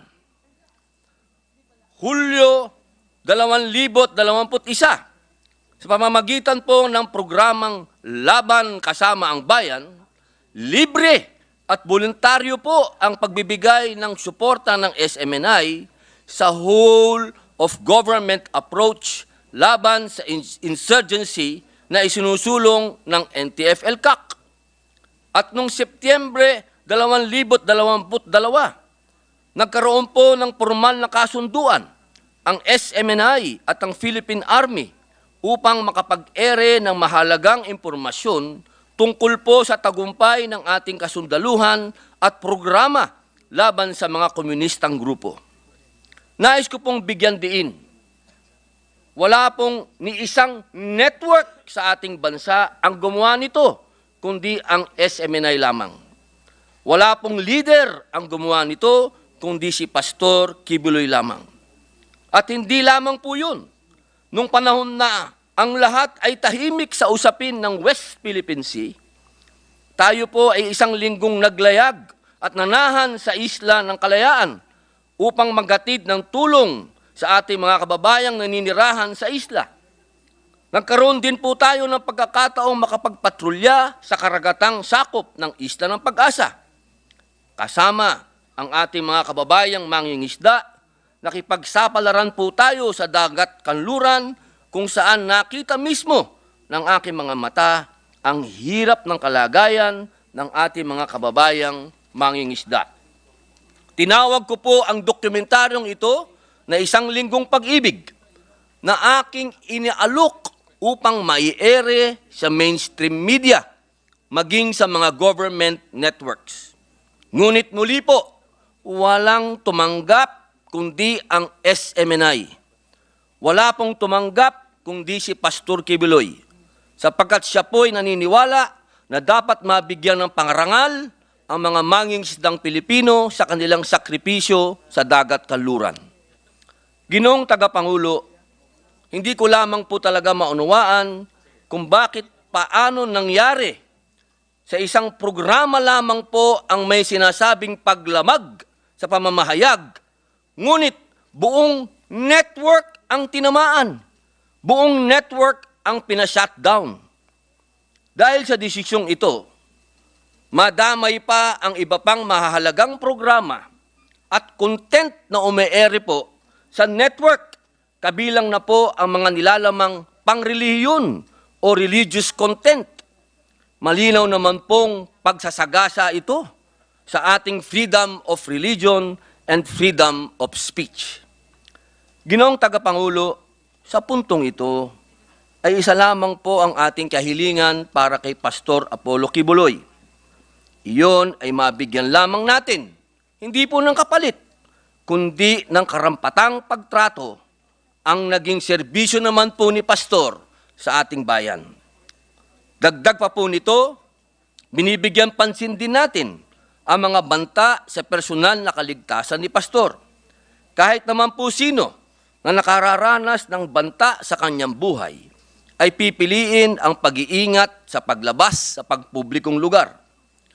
Kaalinsabay, paborito ang anunsyo ng Estados Unidos sa paghahain ng sakdal laban sa kanya. Natural lamang po na ingatan ng isang tao ang kanyang sarili kung nakakadama siya ng pag-atake mula sa iba't ibang puwersa at panig. Bilang paglilinaw, hindi po niya tinatalikuran ang obligasyong sagutin ang mga paratang sa kanya. Ang nais po niya ay sagutin ito sa tamang espasyo kung saan matatamo niya ang isang patas na pagdinig at paggalang sa kanyang karapatan sa due process. Higit sa lahat po, Ginoong Tagapangulo, ang akusasyon po laban kay Pastor ay nasa bakuran na ng kagawaran ng hustisya na kanilang isilasampa sa naaayong korte. Hindi na po magkakaroon ng saysay ang ating pagdinig sapagkat nasa kamay na po ito ng hudikatura. Nasa kanila po ang kapangyarihan upang magpataw ng desisyon at kung sino po ang inosente at kung sino po ang nagkasala. Hindi na rin po siguro kakailanganin pa na magkaroon ng hiwalay pang pag-uusisa ang dalawang sangay ng lehislatura sa mataas at malaking kapulungan na dagdag na isinasagawa ng ehekutibo sa pamamagitan ng kagawaran ng hustisya. Masyado na pong sa palagay ko ay magastos ito. Bilang pangwakas po, nais ko pong ihayag sa opisyal na record ang ating kahilingan. Ang mabigyan po ng konsiderasyon ang hiling ni Pastor laban sa contempt order ng Committee on Women, Children, Family Relations, and Gender Equality at mabigyan ng daan ang pagpapalabas po ng show cause order kay Pastor sa susunod na pagdinig. Maraming salamat po, Ginoong Tagapangulo. Majority Leader. Mr. President, our Senate Deputy Minority Leader, Senator Risa Hontiveros, is seeking the floor. I move that she be recognized, Mr. President. Our Deputy Minority Leader, Senator Risa Tiberos, is recognized.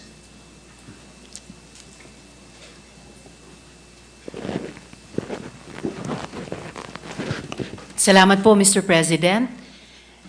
Hindi ko po i-interpellate ang aking kasama dito sa Senado.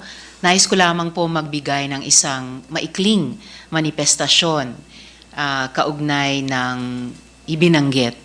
At ang manifestasyon pong ito ay pagbanggit lamang uli sa ano ang status sa ngayon ng proseso ng pagdinig ng resolusyon sa ibinanggit na komite, ang Senate Committee on Women, Children, Family Relations, and Gender Equality. Ang status po doon ay 2 beses pong inimbita yung resource person. Inisyuhan din po ng sabina ng Senado, pinirmahan ng Senate President. Kanila ring hindi pinaunlakan. Kaya ayon sa rules ng Senado, sa pagkondukta ng investigasyon. 1 second, Mr. President.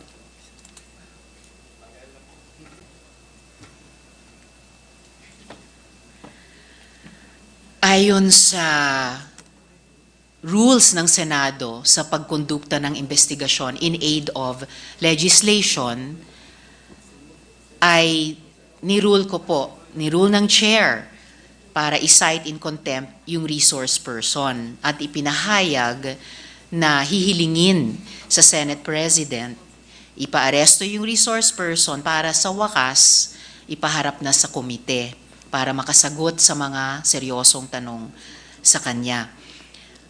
Ang kasama ko po sa komite ay nag-object at dahil doon, ayon din sa rules ng Senado, binigyang daan ng chair na magkaroon ng 7 araw upang makabuo ng majority ng mga miyembro ng komite para mag-object. At ang ika-7 araw pong iyon, Mr. President, ay bukas.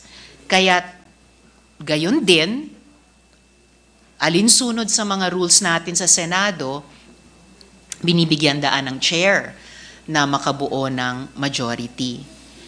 So, depende kung ano yung maging resulta bukas ang magiging sunod na mga hakbang ng komite. Pero ngayon pa lamang ay meron na po tayong mamimake of record na may president po sa mga ruling ng Korte Suprema at maging na po sa mga dating idinaos na mga pagdinig ng mga komite maging ng Senate Blue Ribbon Committee dito sa Senado na nagpatuloy kahit po meron na pong tumatakbong mga kaso sa Korte. Isang halimbawa po, Mr. President, ang Catherine Camilon case. Yan po ay kasulukuyan pa ring dinidinig dito po sa Senado, sa Senate Committee on Public Order, kahit nakafile na po ang mga charges sa Korte. So ito lamang po ay pinaka-recent sa mga maisa-cite po ng chair ng Committee on Women na kahit po mayroon ng mga kasong tumatakbo sa Korte, Yung iba dito, final mismo ng executive, pero nagpatuloy at nagpapatuloy pa rin ang pagdinig dito sa lehislatura. Dahil wala pong proseso sa isang sangay ng gobyerno ay mas importante o hindi kasing importante sa prosesong tumatakbo sa ibang sangay ng gobyerno. Yan po ay isang esensya ng ating sistema ng checks and balances. At sa sistemang iyon ng checks and balances, well within its rights at may rules na ating pong sinusunod, well within its rights ang Senado, ipagpatuloy ang kanyang mga proseso ayon sa kanyang mandato, ayon sa kanyang tungkulin, at ayon sa kanyang sariling rules. For the record, Mr. President. Salamat po, Mr. President. Majority Leader. Thank you, Mr. President. I move that we refer the privileged speech of Senator Robin Hood Padilla and all the manifestations thereon to the Committee on Rules, Mr. President. I so move, Mr. President. Is there an objection? There being none, motion is approved. Thank you, Mr. President. Mr. President, this juncture, I move that we resume. Oh, sorry, Mr. President. May I ask for a minute suspension, Mr. President? Session suspended.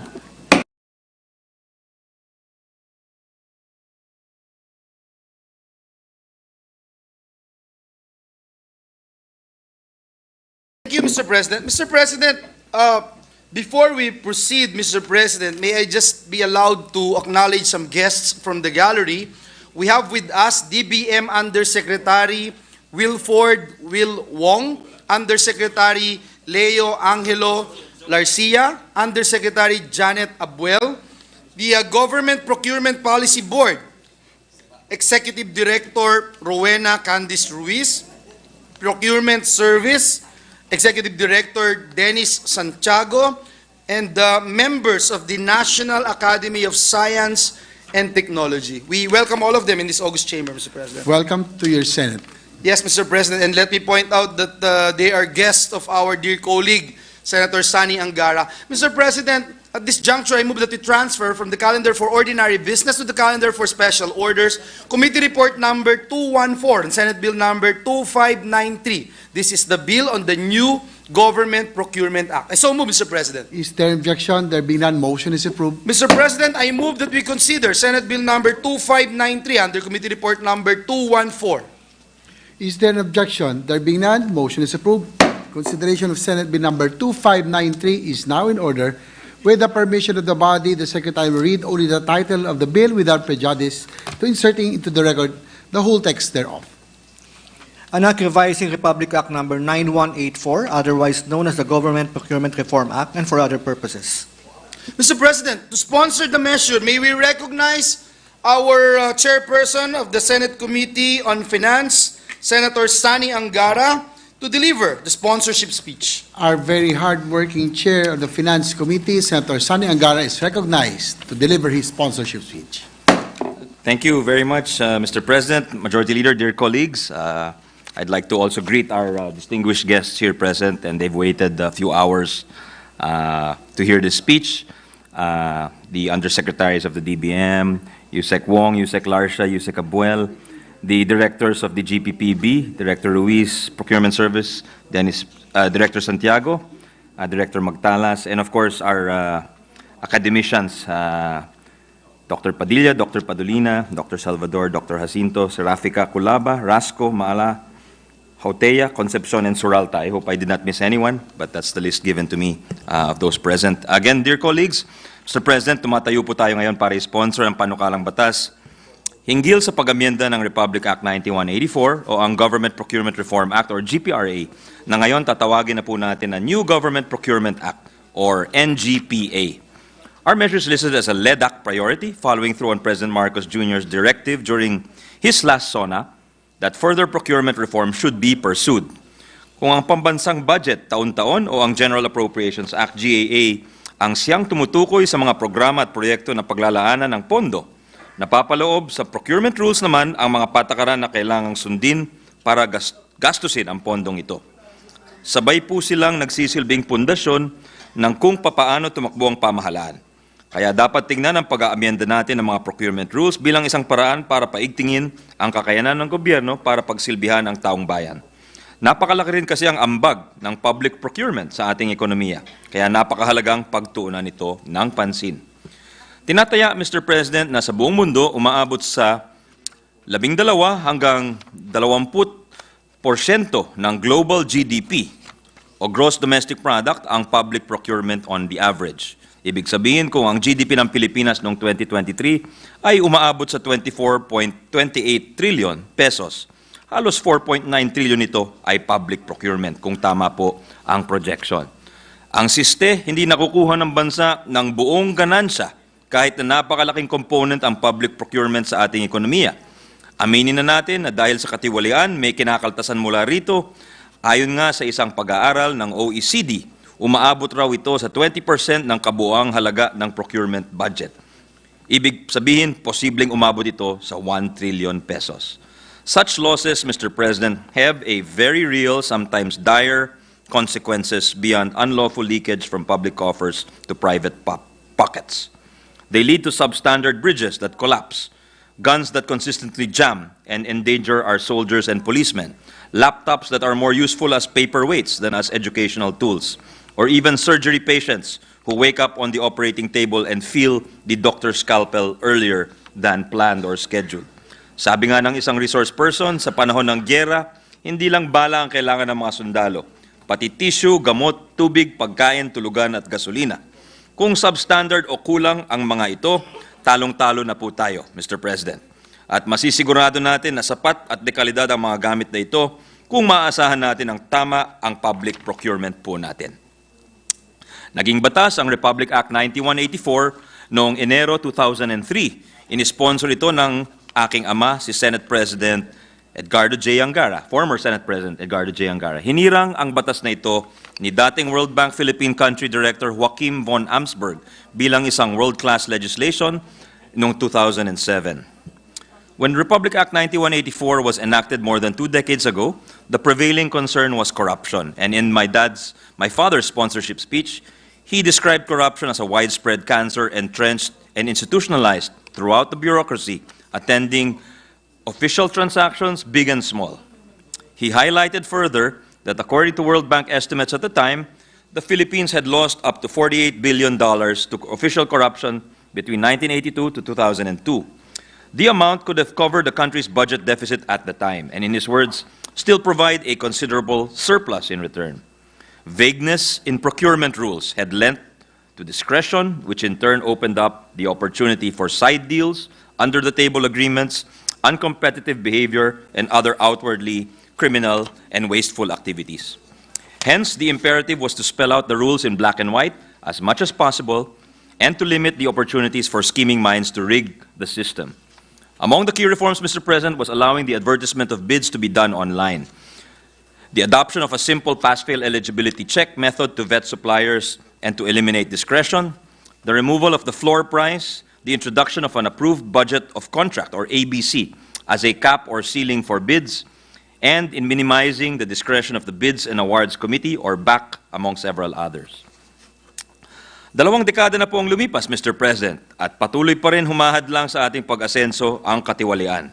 Nitong mga huling taon pa nga sa pag-iimbestiga ng Senate Blue Ribbon Committee, sumiklab ang mga issue hinggil sa mga face masks at PPEs, pati mga laptop para sa ating mga guro. Kaya sinigurado natin na sa panukalang New Government Procurement Act or NGPA, pinaiigting po natin ang polisiya para solusyonan ang katiwalian. For instance, our measure emphasizes that all procuring entities shall ensure equal access to information at all levels of procurement. Prior to official release, no aspect of bidding documents shall be released to any person except the officially authorized personnel. In cases that involve national security, however, the relevant procuring entities can determine whether specific procurement documents can be disclosed.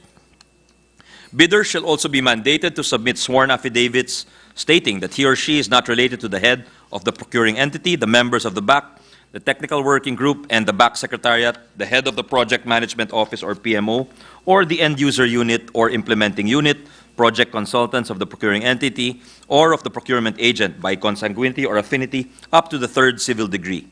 To determine the ultimate beneficiary and prevent collusion, the bidder must also disclose the ultimate beneficial ownership of an entity. Mas makakasigurado tayo sa proseso, Mr. President, kung mas marami ang nagmamasid at nagbabantay. Kaya sa ilalim ng panukalang batas, hindi lamang mga non-government organizations or NGOs ang maaaring umupo bilang observers sa procurement process. Pwede rin ang mga private groups, civil society organizations, and people's organizations basta't sila'y rehistrado sa SEC o sa CDA or Cooperative Development Authority. Inaatasan na rin natin ang GPPB or the Government Procurement Board na bumuo ng isang rehistro para sa mga qualified observers. Nagpasok rin po tayo ng probisyon para atasan ang bawat procuring entity na depende sa halaga ng kontrata, dapat mayroon silang video recording ng procurement-related conferences para sa competitive bidding. Kasama dito ang pre-procurement conference, pre-bid conference, bid opening at iba pang mga pagpupulong ng BAC. Hindi pwede magsimula ang anumang proceedings para sa competitive bidding hanggat hindi pa nagsisimula ang video recording. We are also institutionalizing a provision in the IRR or implementing rules of RA 9184 where the authority of the head of the procuring entity or HOPE were to blacklist with cause erring suppliers or bidders. Once a bidder is blacklisted, they are perpetually prohibited from participating in all government procurement activities with any procuring entity unless otherwise lifted based on reasonable and justifiable grounds. Pero hindi lamang katiwalian ang nilalabanan natin pagdating sa pagreforma ng ating public procurement rules. Meron ding nasasayang na pondo dahil sa kabagalan ng proseso, kakulangan ng kompetisyon mula sa mga bidders o kaya mga limitasyon sa kapasidad ng gobyerno. Ayon nga sa isang pag-aaral ng GPPB, base sa 2012 na datos mula sa iba't ibang ahensya ng gobyerno, umaabot raw sa 50% ng failed biddings ay dahil sa poor cost estimates, mga problema sa technical specifications or terms of reference, at late submission ng mga end users ng purchase requests. Lahat po ito ay bunga ng poor planning. A June 2019 World Bank analysis of Philippine procurement data quantified that losses from the country's weak public procurement capacity. The World Bank found that if the Philippines were to employ better procurement strategies and policies, it could save as much as 29% of its total procurement spend. Considering the years covered, this would amount to 1.2 trillion pesos between the years 2014 to 2018. If we include what the OECD estimates as the cost of corruption, then the total loss could amount to almost 2.2 trillion pesos, Mr. President. Such amount would go a long way in fulfilling our pressing resource needs. It is equivalent in nominal terms to the estimated construction costs of 880,000 new classrooms, the repair of 14.6 existing classrooms, up to 97.78 million senior high school vouchers, tuition of 145 million students in our local colleges, and tertiary education subsidies of 108.3 million students, among other opportunity costs, Mr. President. Noong February 2019, humingi ng tulong ang GPPB at ang Technical Support Office nito mula sa World Bank at sa Asian Development Bank para magsagawa ng mas masinsinan na pagsusuri tungkol sa public procurement system ng ating bansa.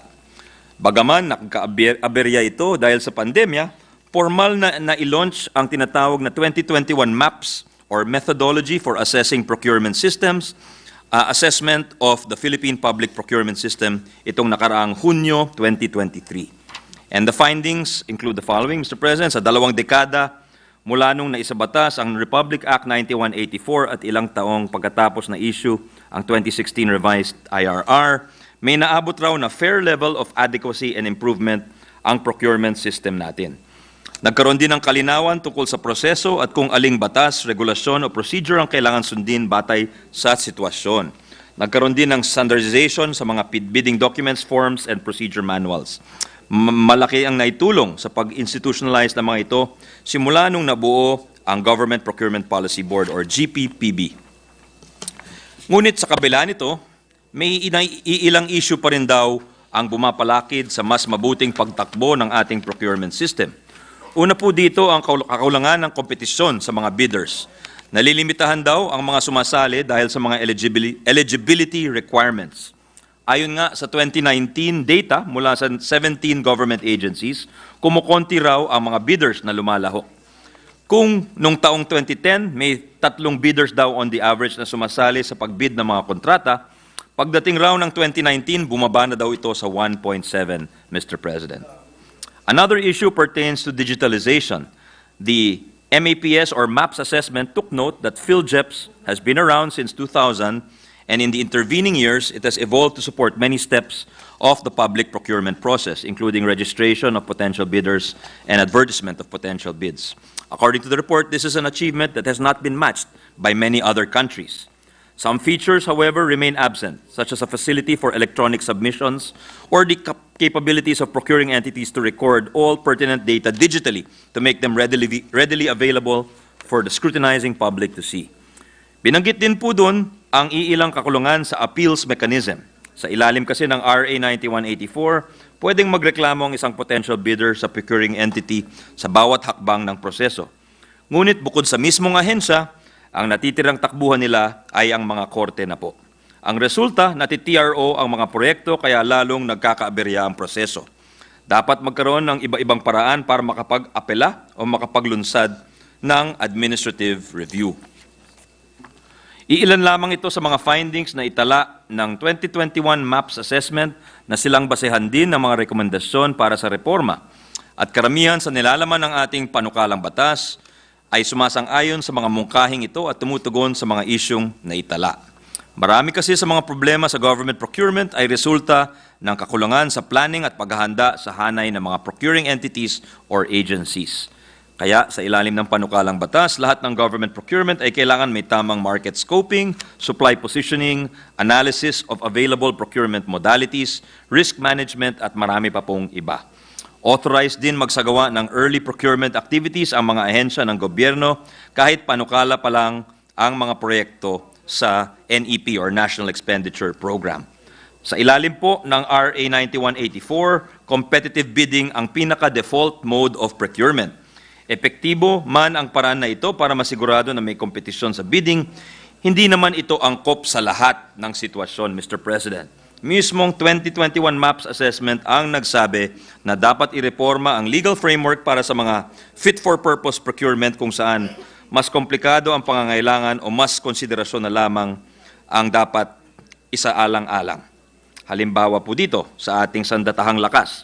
Sa ilalim ng 9184, parehong proseso ang dinadaanan sa pag-procure ng office supplies at ng aircraft o naval vessel. At alam naman natin, iba po ang pagbili ng papel at ballpen sa pagbili ng aircraft o naval vessel, which the presiding officer is very knowledgeable about, Mr. President. This is why our measure introduces new modes of procurement. It also provides greater flexibility to procuring entities to choose which best fit their needs. For instance, the permission to use trade-ins, barters, or pooled procurement, or the purchase of second-hand goods, which is in line with the requests of national defense agencies, as well as our colleagues, no less than the Senate President and Senator Bong Revilla. Our measure also increases the thresholds for small value procurement from 1 million pesos to 2 million pesos. Magpapasok po tayo ng 5 bagong paraan o modes of procurement. Number 1 is competitive dialogue. Pinahihintulutan kumonsulta ang ahensya sa mga suppliers at hanapin ang pinakaangkop na mga gamit. Meron din pong unsolicited offer with bid matching. Dito, pwede lumapit sa mismong ahensya ang pribadong sektor para makipaghain ng mga bagong teknolohiya o solusyon tulad po ng unsolicited offer sa ilalim ng BOT or Build, Operate, and Transfer Law at sa PPP or Public-Private Partnership Law. Meron din pong direct acquisition, Mr. President. At dito pinapayagan ang mga ahensya na bumili direkta sa supplier ng non-common use supplies and equipment or non-CSEs kapag ang halaga ng bibilhin ay hindi lalagpas sa 200,000 pesos. Ang kaibahan nito sa ibang mode ay hindi na kailangan ng ahensya na kumuha pa ng mga quotation. Meron din pong direct sales or pasabay. For procurement of non-CSEs or non-common use supplies and equipment, agencies may directly purchase if the supplier has satisfactorily delivered goods or services to another government agency. Sa direct sales o pasabay, maaring dumiretso ang isang procuring entity sa isang subok na supplier na nakapag-supply na sa ibang ahensya. Hindi na dadaan sa another round of competitive bidding kung parehong produkto naman ang binibili. Meron din pong direct procurement for science, technology, and innovation, which will be appreciated by many of our friends from that community in the gallery. This mode allows agencies to procure directly from a capable supplier any supplies, materials, and equipment needed for R&D projects or activities. This also allows procuring entities to purchase pre-commercial goods or services that meet their specific needs, or goods from qualified startup businesses in line with the thrust to develop new Philippine industries. Ito ang produkto ng pakikipag-ugnayan ng inyong komite sa Academe Innovation Council, pati ang mga miyembro, academician at national scientist ng National Academy of Science and Technology or NAST, na matagal nang idinadaing ang mabagal at striktong procurement rules na hindi angkop sa kanilang natatanging pangangailangan. Ito rin ang tugon ng inyong komite sa mga hinaing ng mga startup businesses na nais tumulong sa gobyerno, ngunit bumabalakid sa kanila ang ating procurement rules and regulations. Our measure, Mr. President, also affirms established modes of procurement that are already mentioned in either RA 9184 or in its IRR. Competitive bidding, for instance, this is a very well-known form of bidding, Mr. President. At dito makakalahok ang mga eligible bidders dumaan sa kilalang proseso: advertisement, pre-bid conference, eligibility screening, receipt and opening of bids, evaluation of bids, post-qualification, and award of contract.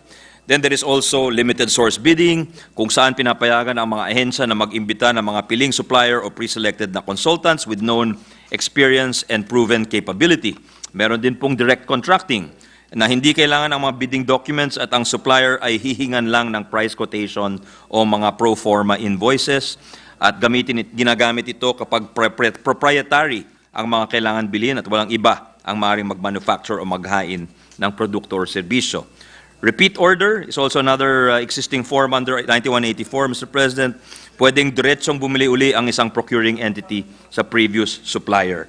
There is also small value procurement, kung saan hihingi ng 3 price quotation, kung saan hindi hihigit sa 2 million ang price, ang bid for goods, projects or services, Mr. President.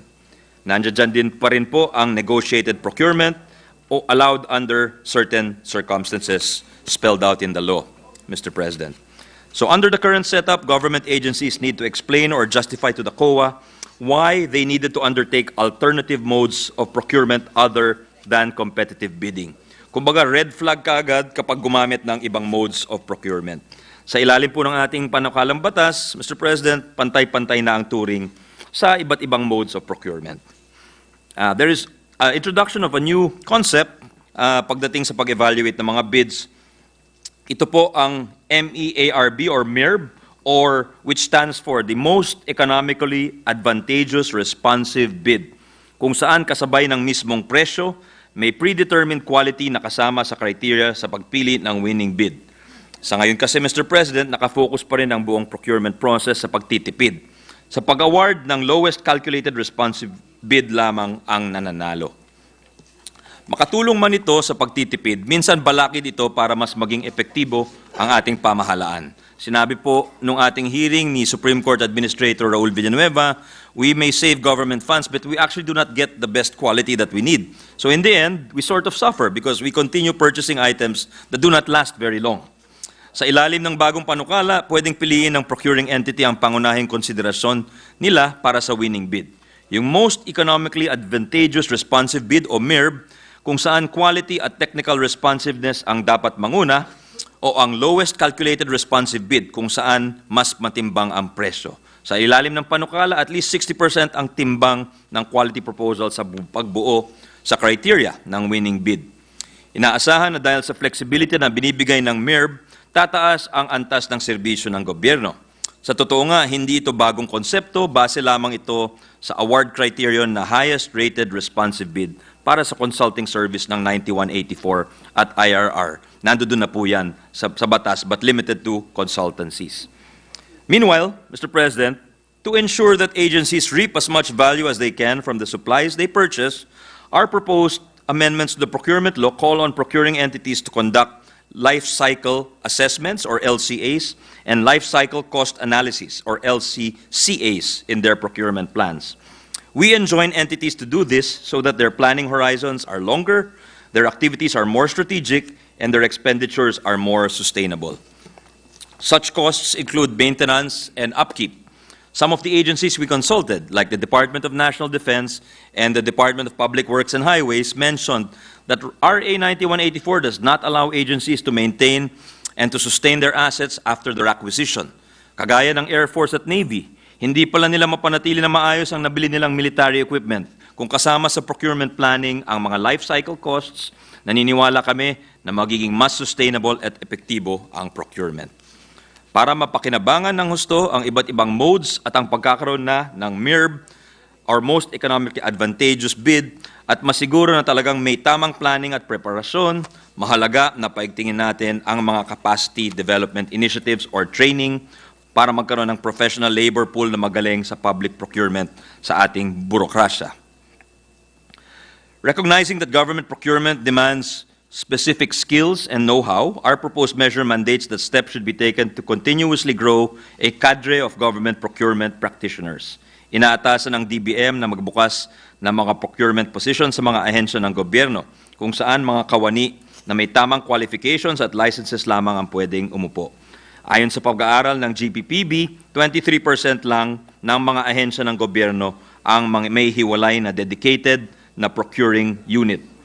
Para lalong magka-insentibo ang mga kawani ng gobyerno na maging mga public procurement professionals, tinataas ng aming panukala ang honoraria sa lahat ng mga back member, TWG at ad hoc secretariat na hindi hihigit sa 30% ng kanilang basic monthly salary. Sa ngayon kasi 25% ang limitasyon ng honoraria. Minamandato naman ang GPPB na manguna sa pag-professionalize sa ating mga procurement practitioners. At alinsunod sa whole-of-government approach, inaatasan ang bawat ahensya na maglaan ng pondo mula sa kanilang capacity development funds para makapag-training ang mga ito. Kaakibat naman ng pagturing sa public procurement bilang isang propesyon ay ang pagkilala na hindi lahat ng ahensya ng gobyerno ay may kakayanan para dito. Sa ating panukala, Mr. President, malinaw na pinapayagan ang mga ahensya na kumuha ng procurement agent para tulungan sila kapag kinakailangan. Maalala po natin, mga kasama, ang mga kontrobersiya na ibinuklat nitong mga nakaraang taon ng Senate Blue Ribbon Committee tungkol sa Procurement Service o ang PSDBM at sa PITC o ang Philippine International Trading Corporation kung saan nagkakaroon ng parking of funds. Epektibong nililimitahan ng ating panukalang batas ang PSDBM at PITC sa mga orihinal na mandato nila bilang mga procurement agent for certain purposes. Tinataya, Mr. President, na kapag may sabatas ang ating panukala, hindi na maaaring maulit ang mga abusong dating naganap. Halimbawa, kung dati, may mga ahensyang nagpapasa o nagpapark ng kanilang mga pondo sa mga procurement agent, ngayon, malinaw na po na hindi na pwedeng ganitong transfer of funds, pwera na sa pagbayad ng mga professional fees ng procurement agent. Malinaw ding nakasaad sa ating panukala na pwede lamang kumuha ng procurement agent kapag walang kapasidad o kaalaman ang procurement entities, lalong-lalo na for more specialized types of procurement. Hindi na rin pwede ang mga pagkakaroon ng lump sums o general engagements sa pagitan ng procuring entity at ng procurement agent. Project basis na lamang ang papayagan at limitado na lamang ito sa competitive bidding.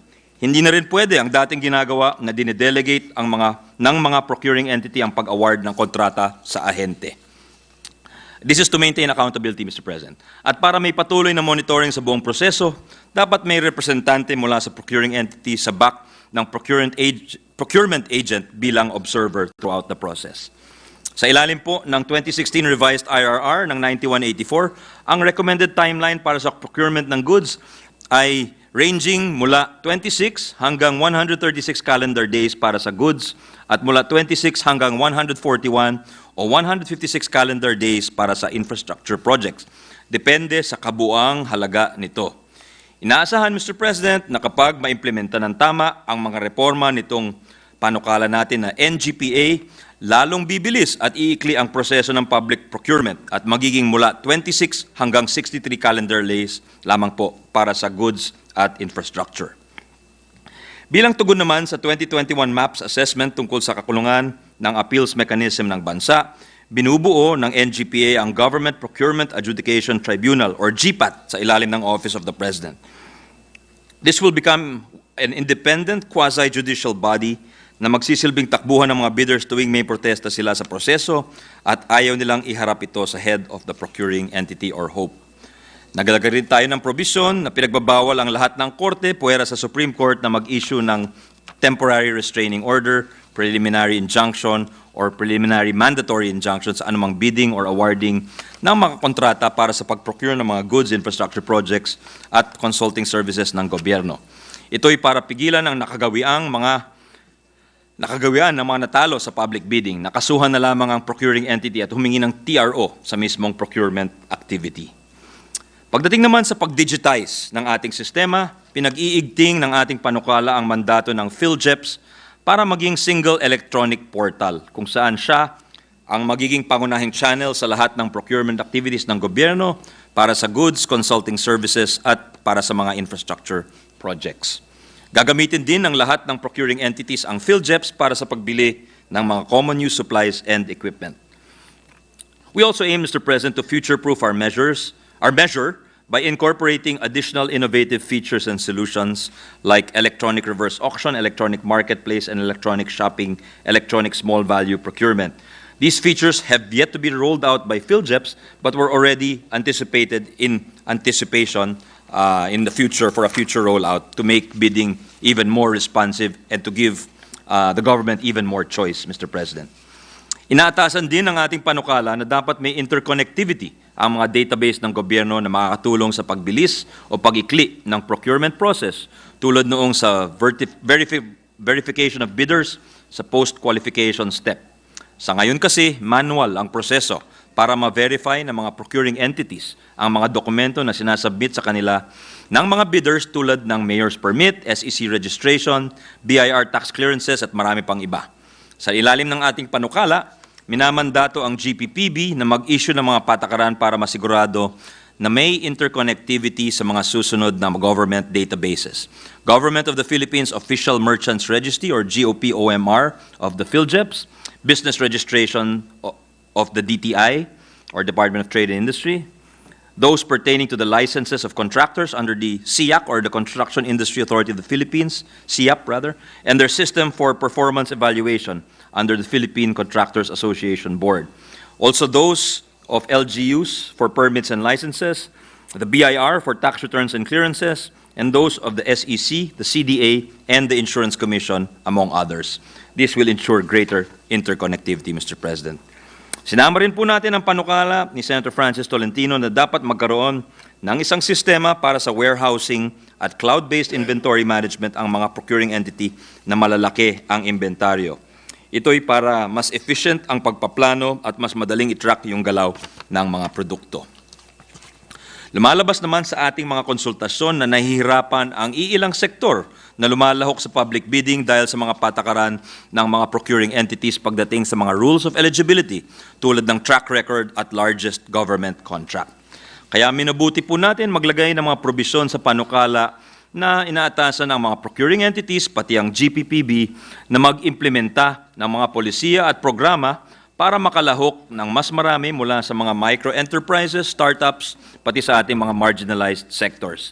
Tinatawag ang lahat na magkaroon ng inclusive procurement program na nakatuon sa pagbibigay ng equal opportunities sa ating more marginalized and vulnerable sectors, pati mga micro-enterprises, social enterprises at startups, habang binibigyan ng sapat na konsiderasyon para sa gender at ethnic equity, poverty reduction, at respeto sa mga batayan na labor standards.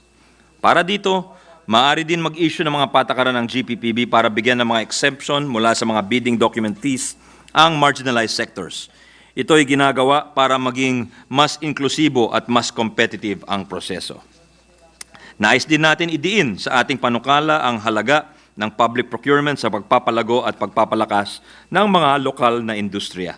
Sa ngayon kasi, sa ilalim ng RA 9184, yung tinatawag na preference for domestic bidders ay simpleng mungkahi lamang. The language is permissive, Mr. President. Sa ilalim ng ating panukala, nilinaw natin na bibigyan ng priority and preference ang mga suppliers of Philippine products and services at pinapalaki natin ang margin of preference from 15 to 25%. Ito'y ating sinama para ang gobyerno mismo ang mauuna sa pagsuporta ng mga tatak Pinoy na industriya para mas mabilis sila maging globally competitive. Alinsunod rin ito sa panukalang batas ni Deputy Minority Leader Senator Risa Hontiveros na for the government to patronize locally made vehicles and cars.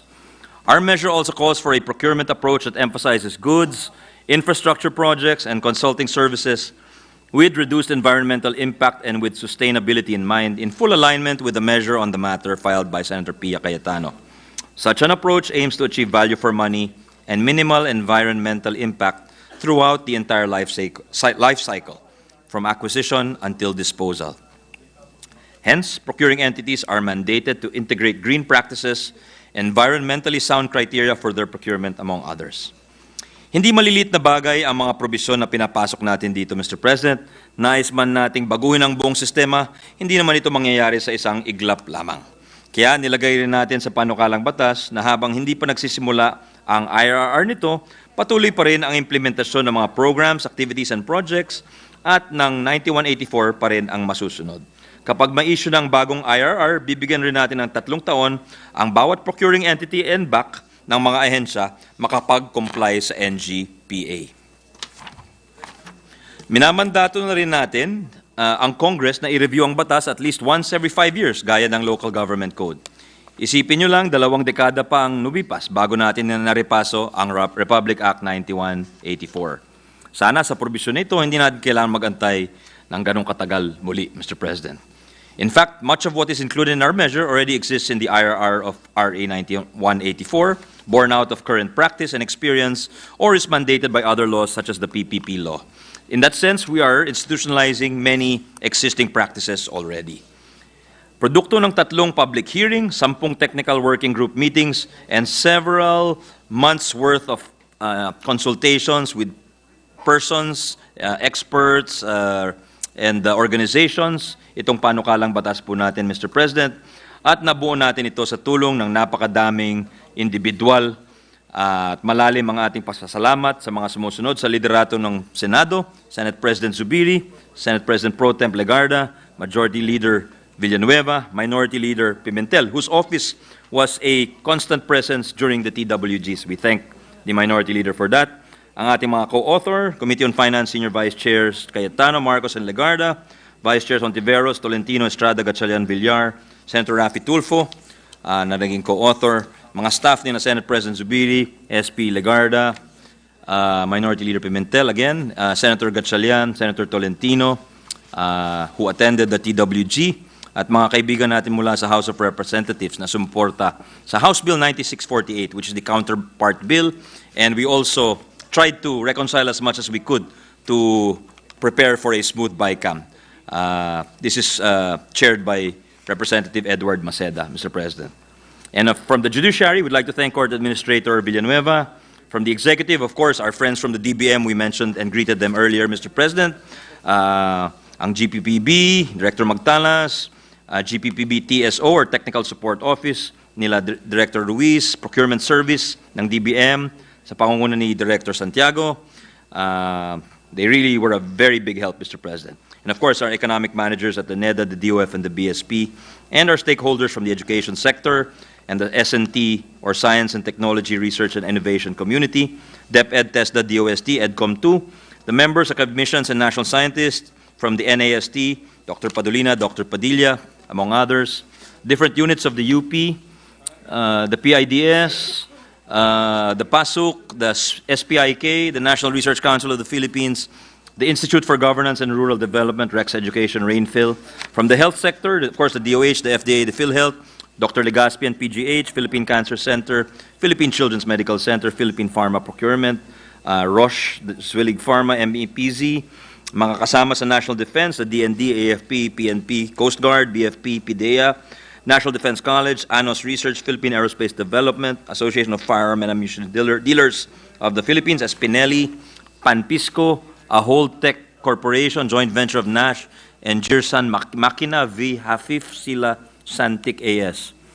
Mga nasa hanay ng infrastruktura naman, Transportasyon, Energy, and ICT, Mr. President, DOTR, DICT, DPWH, DOE, NEA, MMDA, CAAP, Transco, Construction Industry Authority of the Philippines, or CIAP, PICAB, or the Contractors Accreditation Board, Philippine Constructors Association, the CMAP or Cement Manufacturers, Council of Engineering Consultants, ECOP, Dr. De Castro, President of ESCA Engineering, Private Sector Advisory Council on Infrastructure Convener John Rainier Dizon, United Architects of the Philippines, Manila International Airport Authority, PLDT and SMART, Attorney Gonzales of Google, at ibang ahensya tulad ng COA, DA, DTI, DOLE, DSWD, DFA, GCG, DOT, TIEZA, IPOFIL, ARTA, Bureau of Customs, Public-Private Partnership Center, DT, IPITC, Philippine Competition Commission at Land Bank of the Philippines, mga local government units, DILG, ULAP, LCP, LPP, and the Procurement Department of Quezon City, headed by Attorney Garcia, and of course our Senate Secretariat and the LBRMO, always consistently present, kasama sila Director Palanca at Attorney Doblon. At syempre sa ating staff at staff ng iba't mga senador na sinabay ang trabaho dito sa pagtutok sa budget processes at pati na rin sa ating economic chacha amendments.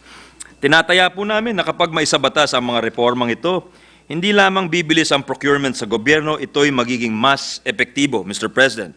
At sa ganitong paraan, iigting ang kapasidad ng gobyerno para tugunan ang pangangailangan ng sambayanang Pilipino. At kapag lalong gumanda at bumilis ang pagresponde, mas lalalim ang tiwala at ang panatag ng loob ng buong bayan sa ating gobyerno. Faith will be restored in our government after so many scandals in the past, Mr. President. Ganyan po ang bagong Pilipinas na nais nating abutin. Para maabot natin ito, kailangan natin baguhin ang mga nakagawian na natin. Kailangan baguhin ang pag-iisip, palakasin ang loob para simulan ang proseso ng reforma, Mr. President. Isama po natin dito ang public procurement, which is omnipresent throughout our government. We agree with the words of our DBM Secretary, Mina Pangandaman, when she said that the proposed amendments are all about taking public procurement to the next level. In truth, this effort is about taking governance to the next level. Kaya nakikiusap po kami na sa ating liderato na i-prioritize po ang itong panukalang batas at pagkatapos ng process of interpellation that we approve it with dispatch, Mr. President. Thank you very much to our colleagues for bearing with me during this not always interesting sponsorship speech. But thank you very much and good evening, Mr. President. Thank you very much, distinguished colleague. It may not be interesting, but it's very, very important. I think it's very, very important. Mr. President, I have to say I listened carefully in every word, every page that the distinguished gentleman from Aurora stated, Mr. President. And we are in awe, Mr. President. And let me just state for the record that this representation is already a co-author, Mr. President. And with that, may I just insert into the records this representation's co-sponsorship speech together with Senators Tulfo and Estrada, Mr. President. There been objection to that manifestation? And Senator Revilla, Mr. President. We take note of the... And Mark Villar, Mr. President. Sorry, Mr. President. We take note.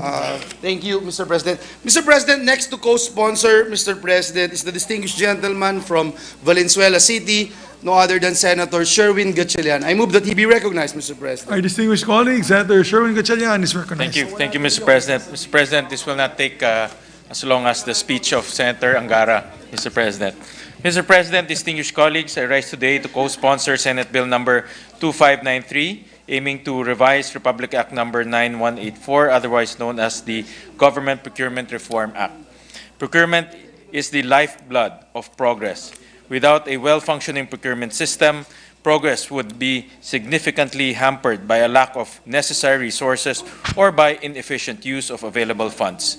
Hence, in the government, procurement is not just about purchasing goods and services. Rather, it is a pivotal step in ensuring that every centavo paid by our taxpayers is diligently utilized mula sa pagpili ng naangkop na kagamitan sa bawat sulok ng ating mga opisina at hanggang sa pagpapatayo ng mga malalaking infrastruktura sa ating bansa. Recognizing its crucial role, the Government Procurement Reform Act, which was enacted 2 decades ago, seeks to consolidate and institutionalize the fragmented policies, rules, and regulations on government procurement. Since its inception, it has become the bedrock of our procurement practices, a single regulatory framework guiding the path towards a more accountable, more transparent, and more equitable governance. However, despite the enactment of the law, several challenges are still evident in the procurement process.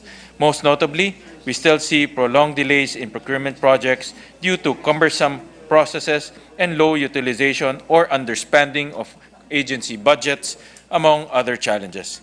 Kaakibat ng mga problemang ito ang pagkakaantala sa pagpapatupad ng mga proyekto ng gobyerno. Bilang epekto, kapag mabagal ang procurement, bumabagal din ang paglago ng ating bansa. The repercussions of these gaps often go unnoticed, yet they reverberate across various sectors, leaving an indelible mark on their operations and outcomes. Isa sa mga sektor na labis na naapektuhan ay ang research and development. During the public hearing last February 21, led by the Committee on Finance, we heard the sentiments of our local scientists. They encounter difficulties in acquiring essential components such as water resins, filter, due to restrictive procurement processes. These circumstances result in delays and inflated costs for research equipment, significantly impacting project timelines and outcomes. Ang dapat sanang inobasyon, tila ba naging konsumisyon para sa ating mga lokal na siyensista. Given this context, Mr. President, the revision of the Government Procurement Reform Act couldn't be timelier as it addresses the pressing challenges associated with the implementation of government projects.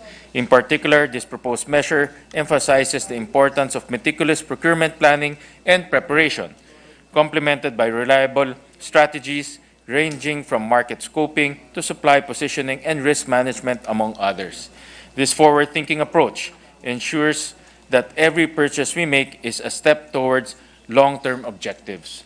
This bill also emphasizes on the use of a single electronic portal that provides an integrated strategic system that covers procurement planning until payment. This will be done through the Philippine Government Electronic Procurement System, also known as PhilGEPS, which will serve as the primary source of information and channel in the conduct of all procurement activities of the government. Innovative features will be incorporated with the PhilGEPS, aligning with government digitalization efforts. For instance, electronic payment promotes transparency as payments are directly routed through secure channels, hence minimizing opportunities for corruption. Electronic bidding likewise ensures fair competition by providing equal access to all bidders, paving the way for a cleaner and more trustworthy procurement system. In addition, this legislation introduces new modes of procurement to address the existing challenges in the available modalities of procurement, consistent with the fit-to-purpose procurement approach, including the direct procurement for science, technology, and innovation, among other modes. Mr. President, the highlighted provisions are just a few of the significant components embedded within this proposed measure. In essence, this bill is designed to protect the public interest and to ensure that our government procurement activities reflect the integrity and values we stand for. Before I end, allow me to thank the sponsor of this proposed measure, Senator Sani Angara, as well as my fellow co-authors for their contributions to the advancement of this bill. Tandaan natin na ang bawat sentimo na ginagamit sa mga proyekto ng gobyerno ay pinaghirapang salapi ng ating mga kababayan. Kaya naman bilang mga lingkod bayan na sa ating mga kamay ang responsibilidad na pangalagaan at gamitin ito sa pinakamainam na paraan. Thank you, Mr. President, esteemed colleagues.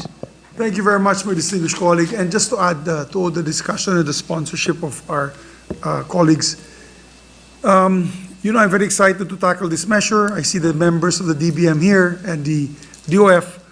I'm excited to tackle this not just for the local government units and other agencies of government, but for the men and women of the armed forces of the Philippines and our security forces.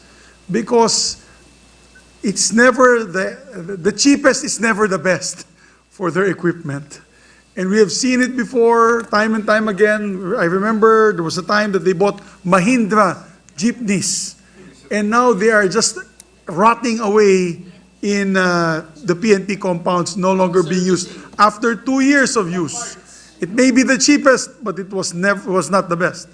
And same goes for other equipment. airplanes, ships, the cheapest is never the best when it comes to this particular field of service for government. So I'm excited that the good sponsor, the chairman of the Committee on Finance, is tackling this. Finally, we can, of course, amend the Procurement Act to make it more in tune with the times. So thank you very much to my distinguished sponsor, to the co-sponsors, and the authors, majority leaders. Yes, Mr. President, thank you for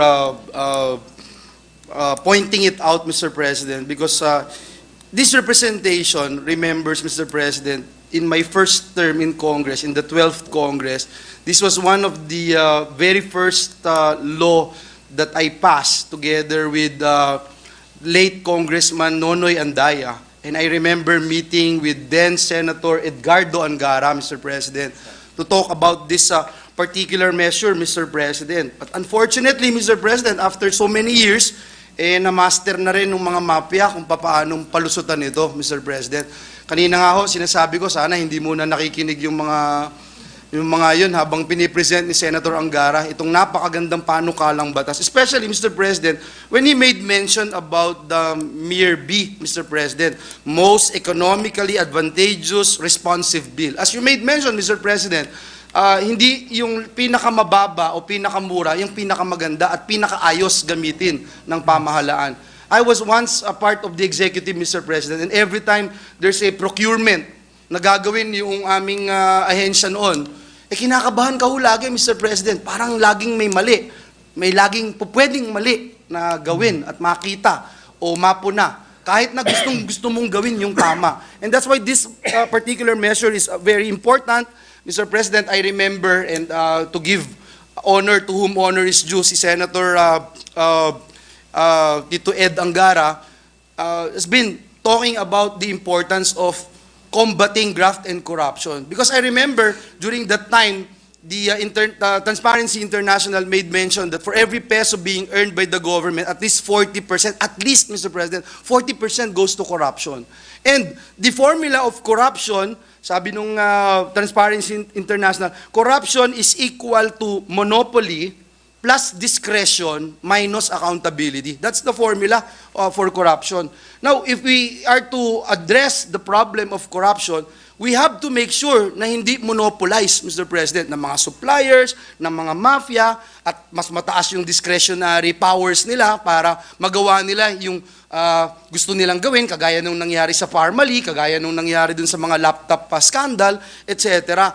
Bagkus, itataas mo yung accountability. Doon po sa narinig ko kanina na sponsorship speech ni Senator Sani Angara, klaro, Mr. President, na gusto natin itaas yung accountability at tanggalin yung mga masamang elemento sa proseso ng pag-procure ng mga government supplies and anything, Mr. President, na kailangan ng ating pamahalaan. So again, let me put into the records my sincerest thanks to our distinguished colleague, our brother seatmate, Senator Sani Angara, for sponsoring this very important landmark piece of legislation. And I give my full support, Mr. President, to this particular measure. And with that, Mr. President, may I move that we suspend consideration of Senate Bill number 2593 under Committee Report number 214. I so move, Mr. President. There be no objection, motion is approved. Sorry, Mr. President, let me also put into the records that Senator Lauren Ligarda would like to insert into the records her co-sponsorship speech. We take note of that. Mr. President, at this juncture and with the permission of the body, I move that we proceed to the Senate President's designation of Senate conferees to the Bicameral Conference Committee on the disagreeing provisions of Senate Bill number 2386 and House Bill number 6558, both pertaining to the Real Property Valuation and Assessment Act. I so move, Mr. President. There being no objection, the following members to the bicameral designated members of the BICAM for the disagreeing provisions of Senate Bill number 2386 and House Bill number 6558. They are the chairperson, Senator Sherwin Gatchalian. The part of the majority, we have Senator Ramon Bong Revilla Jr., Senator Pia Cayetano, Senator Mark Villar, Senator Sani Angara. The part of the minority, Senator Coco Pimentel. So designated. Thank you very much, Mr. President. Mr. President, another administrative matter, Mr. President, and with the consent of the body, I move to transfer the committee referral of the following. Senate Bill number 1229, an act providing for the tri-level interchange along United Nations Avenue, Mandaue City, Cebu, from the Committee on Rules to the Committees on Public Works and Finance. I so move, Mr. President. There being no objection, motion's approved. Mr. President, may I also move Senate Bill numbers 2531 and 2433, both bills pertaining to the establishment of Laguna Regional Hospital from the Committee on Rules to the Committees on Health, Demography, and Finance. I so move, Mr. President. There being no objection to the motion, motion's approved. Mr. President, I move that we adjourn the session until 3 o'clock in the afternoon of Tuesday, March 12, 2024. So move, Mr. President. There being no objection to the motion, session is adjourned until 3 o'clock in the afternoon of Tuesday, March 12, 2024. Have a pleasant evening, everyone.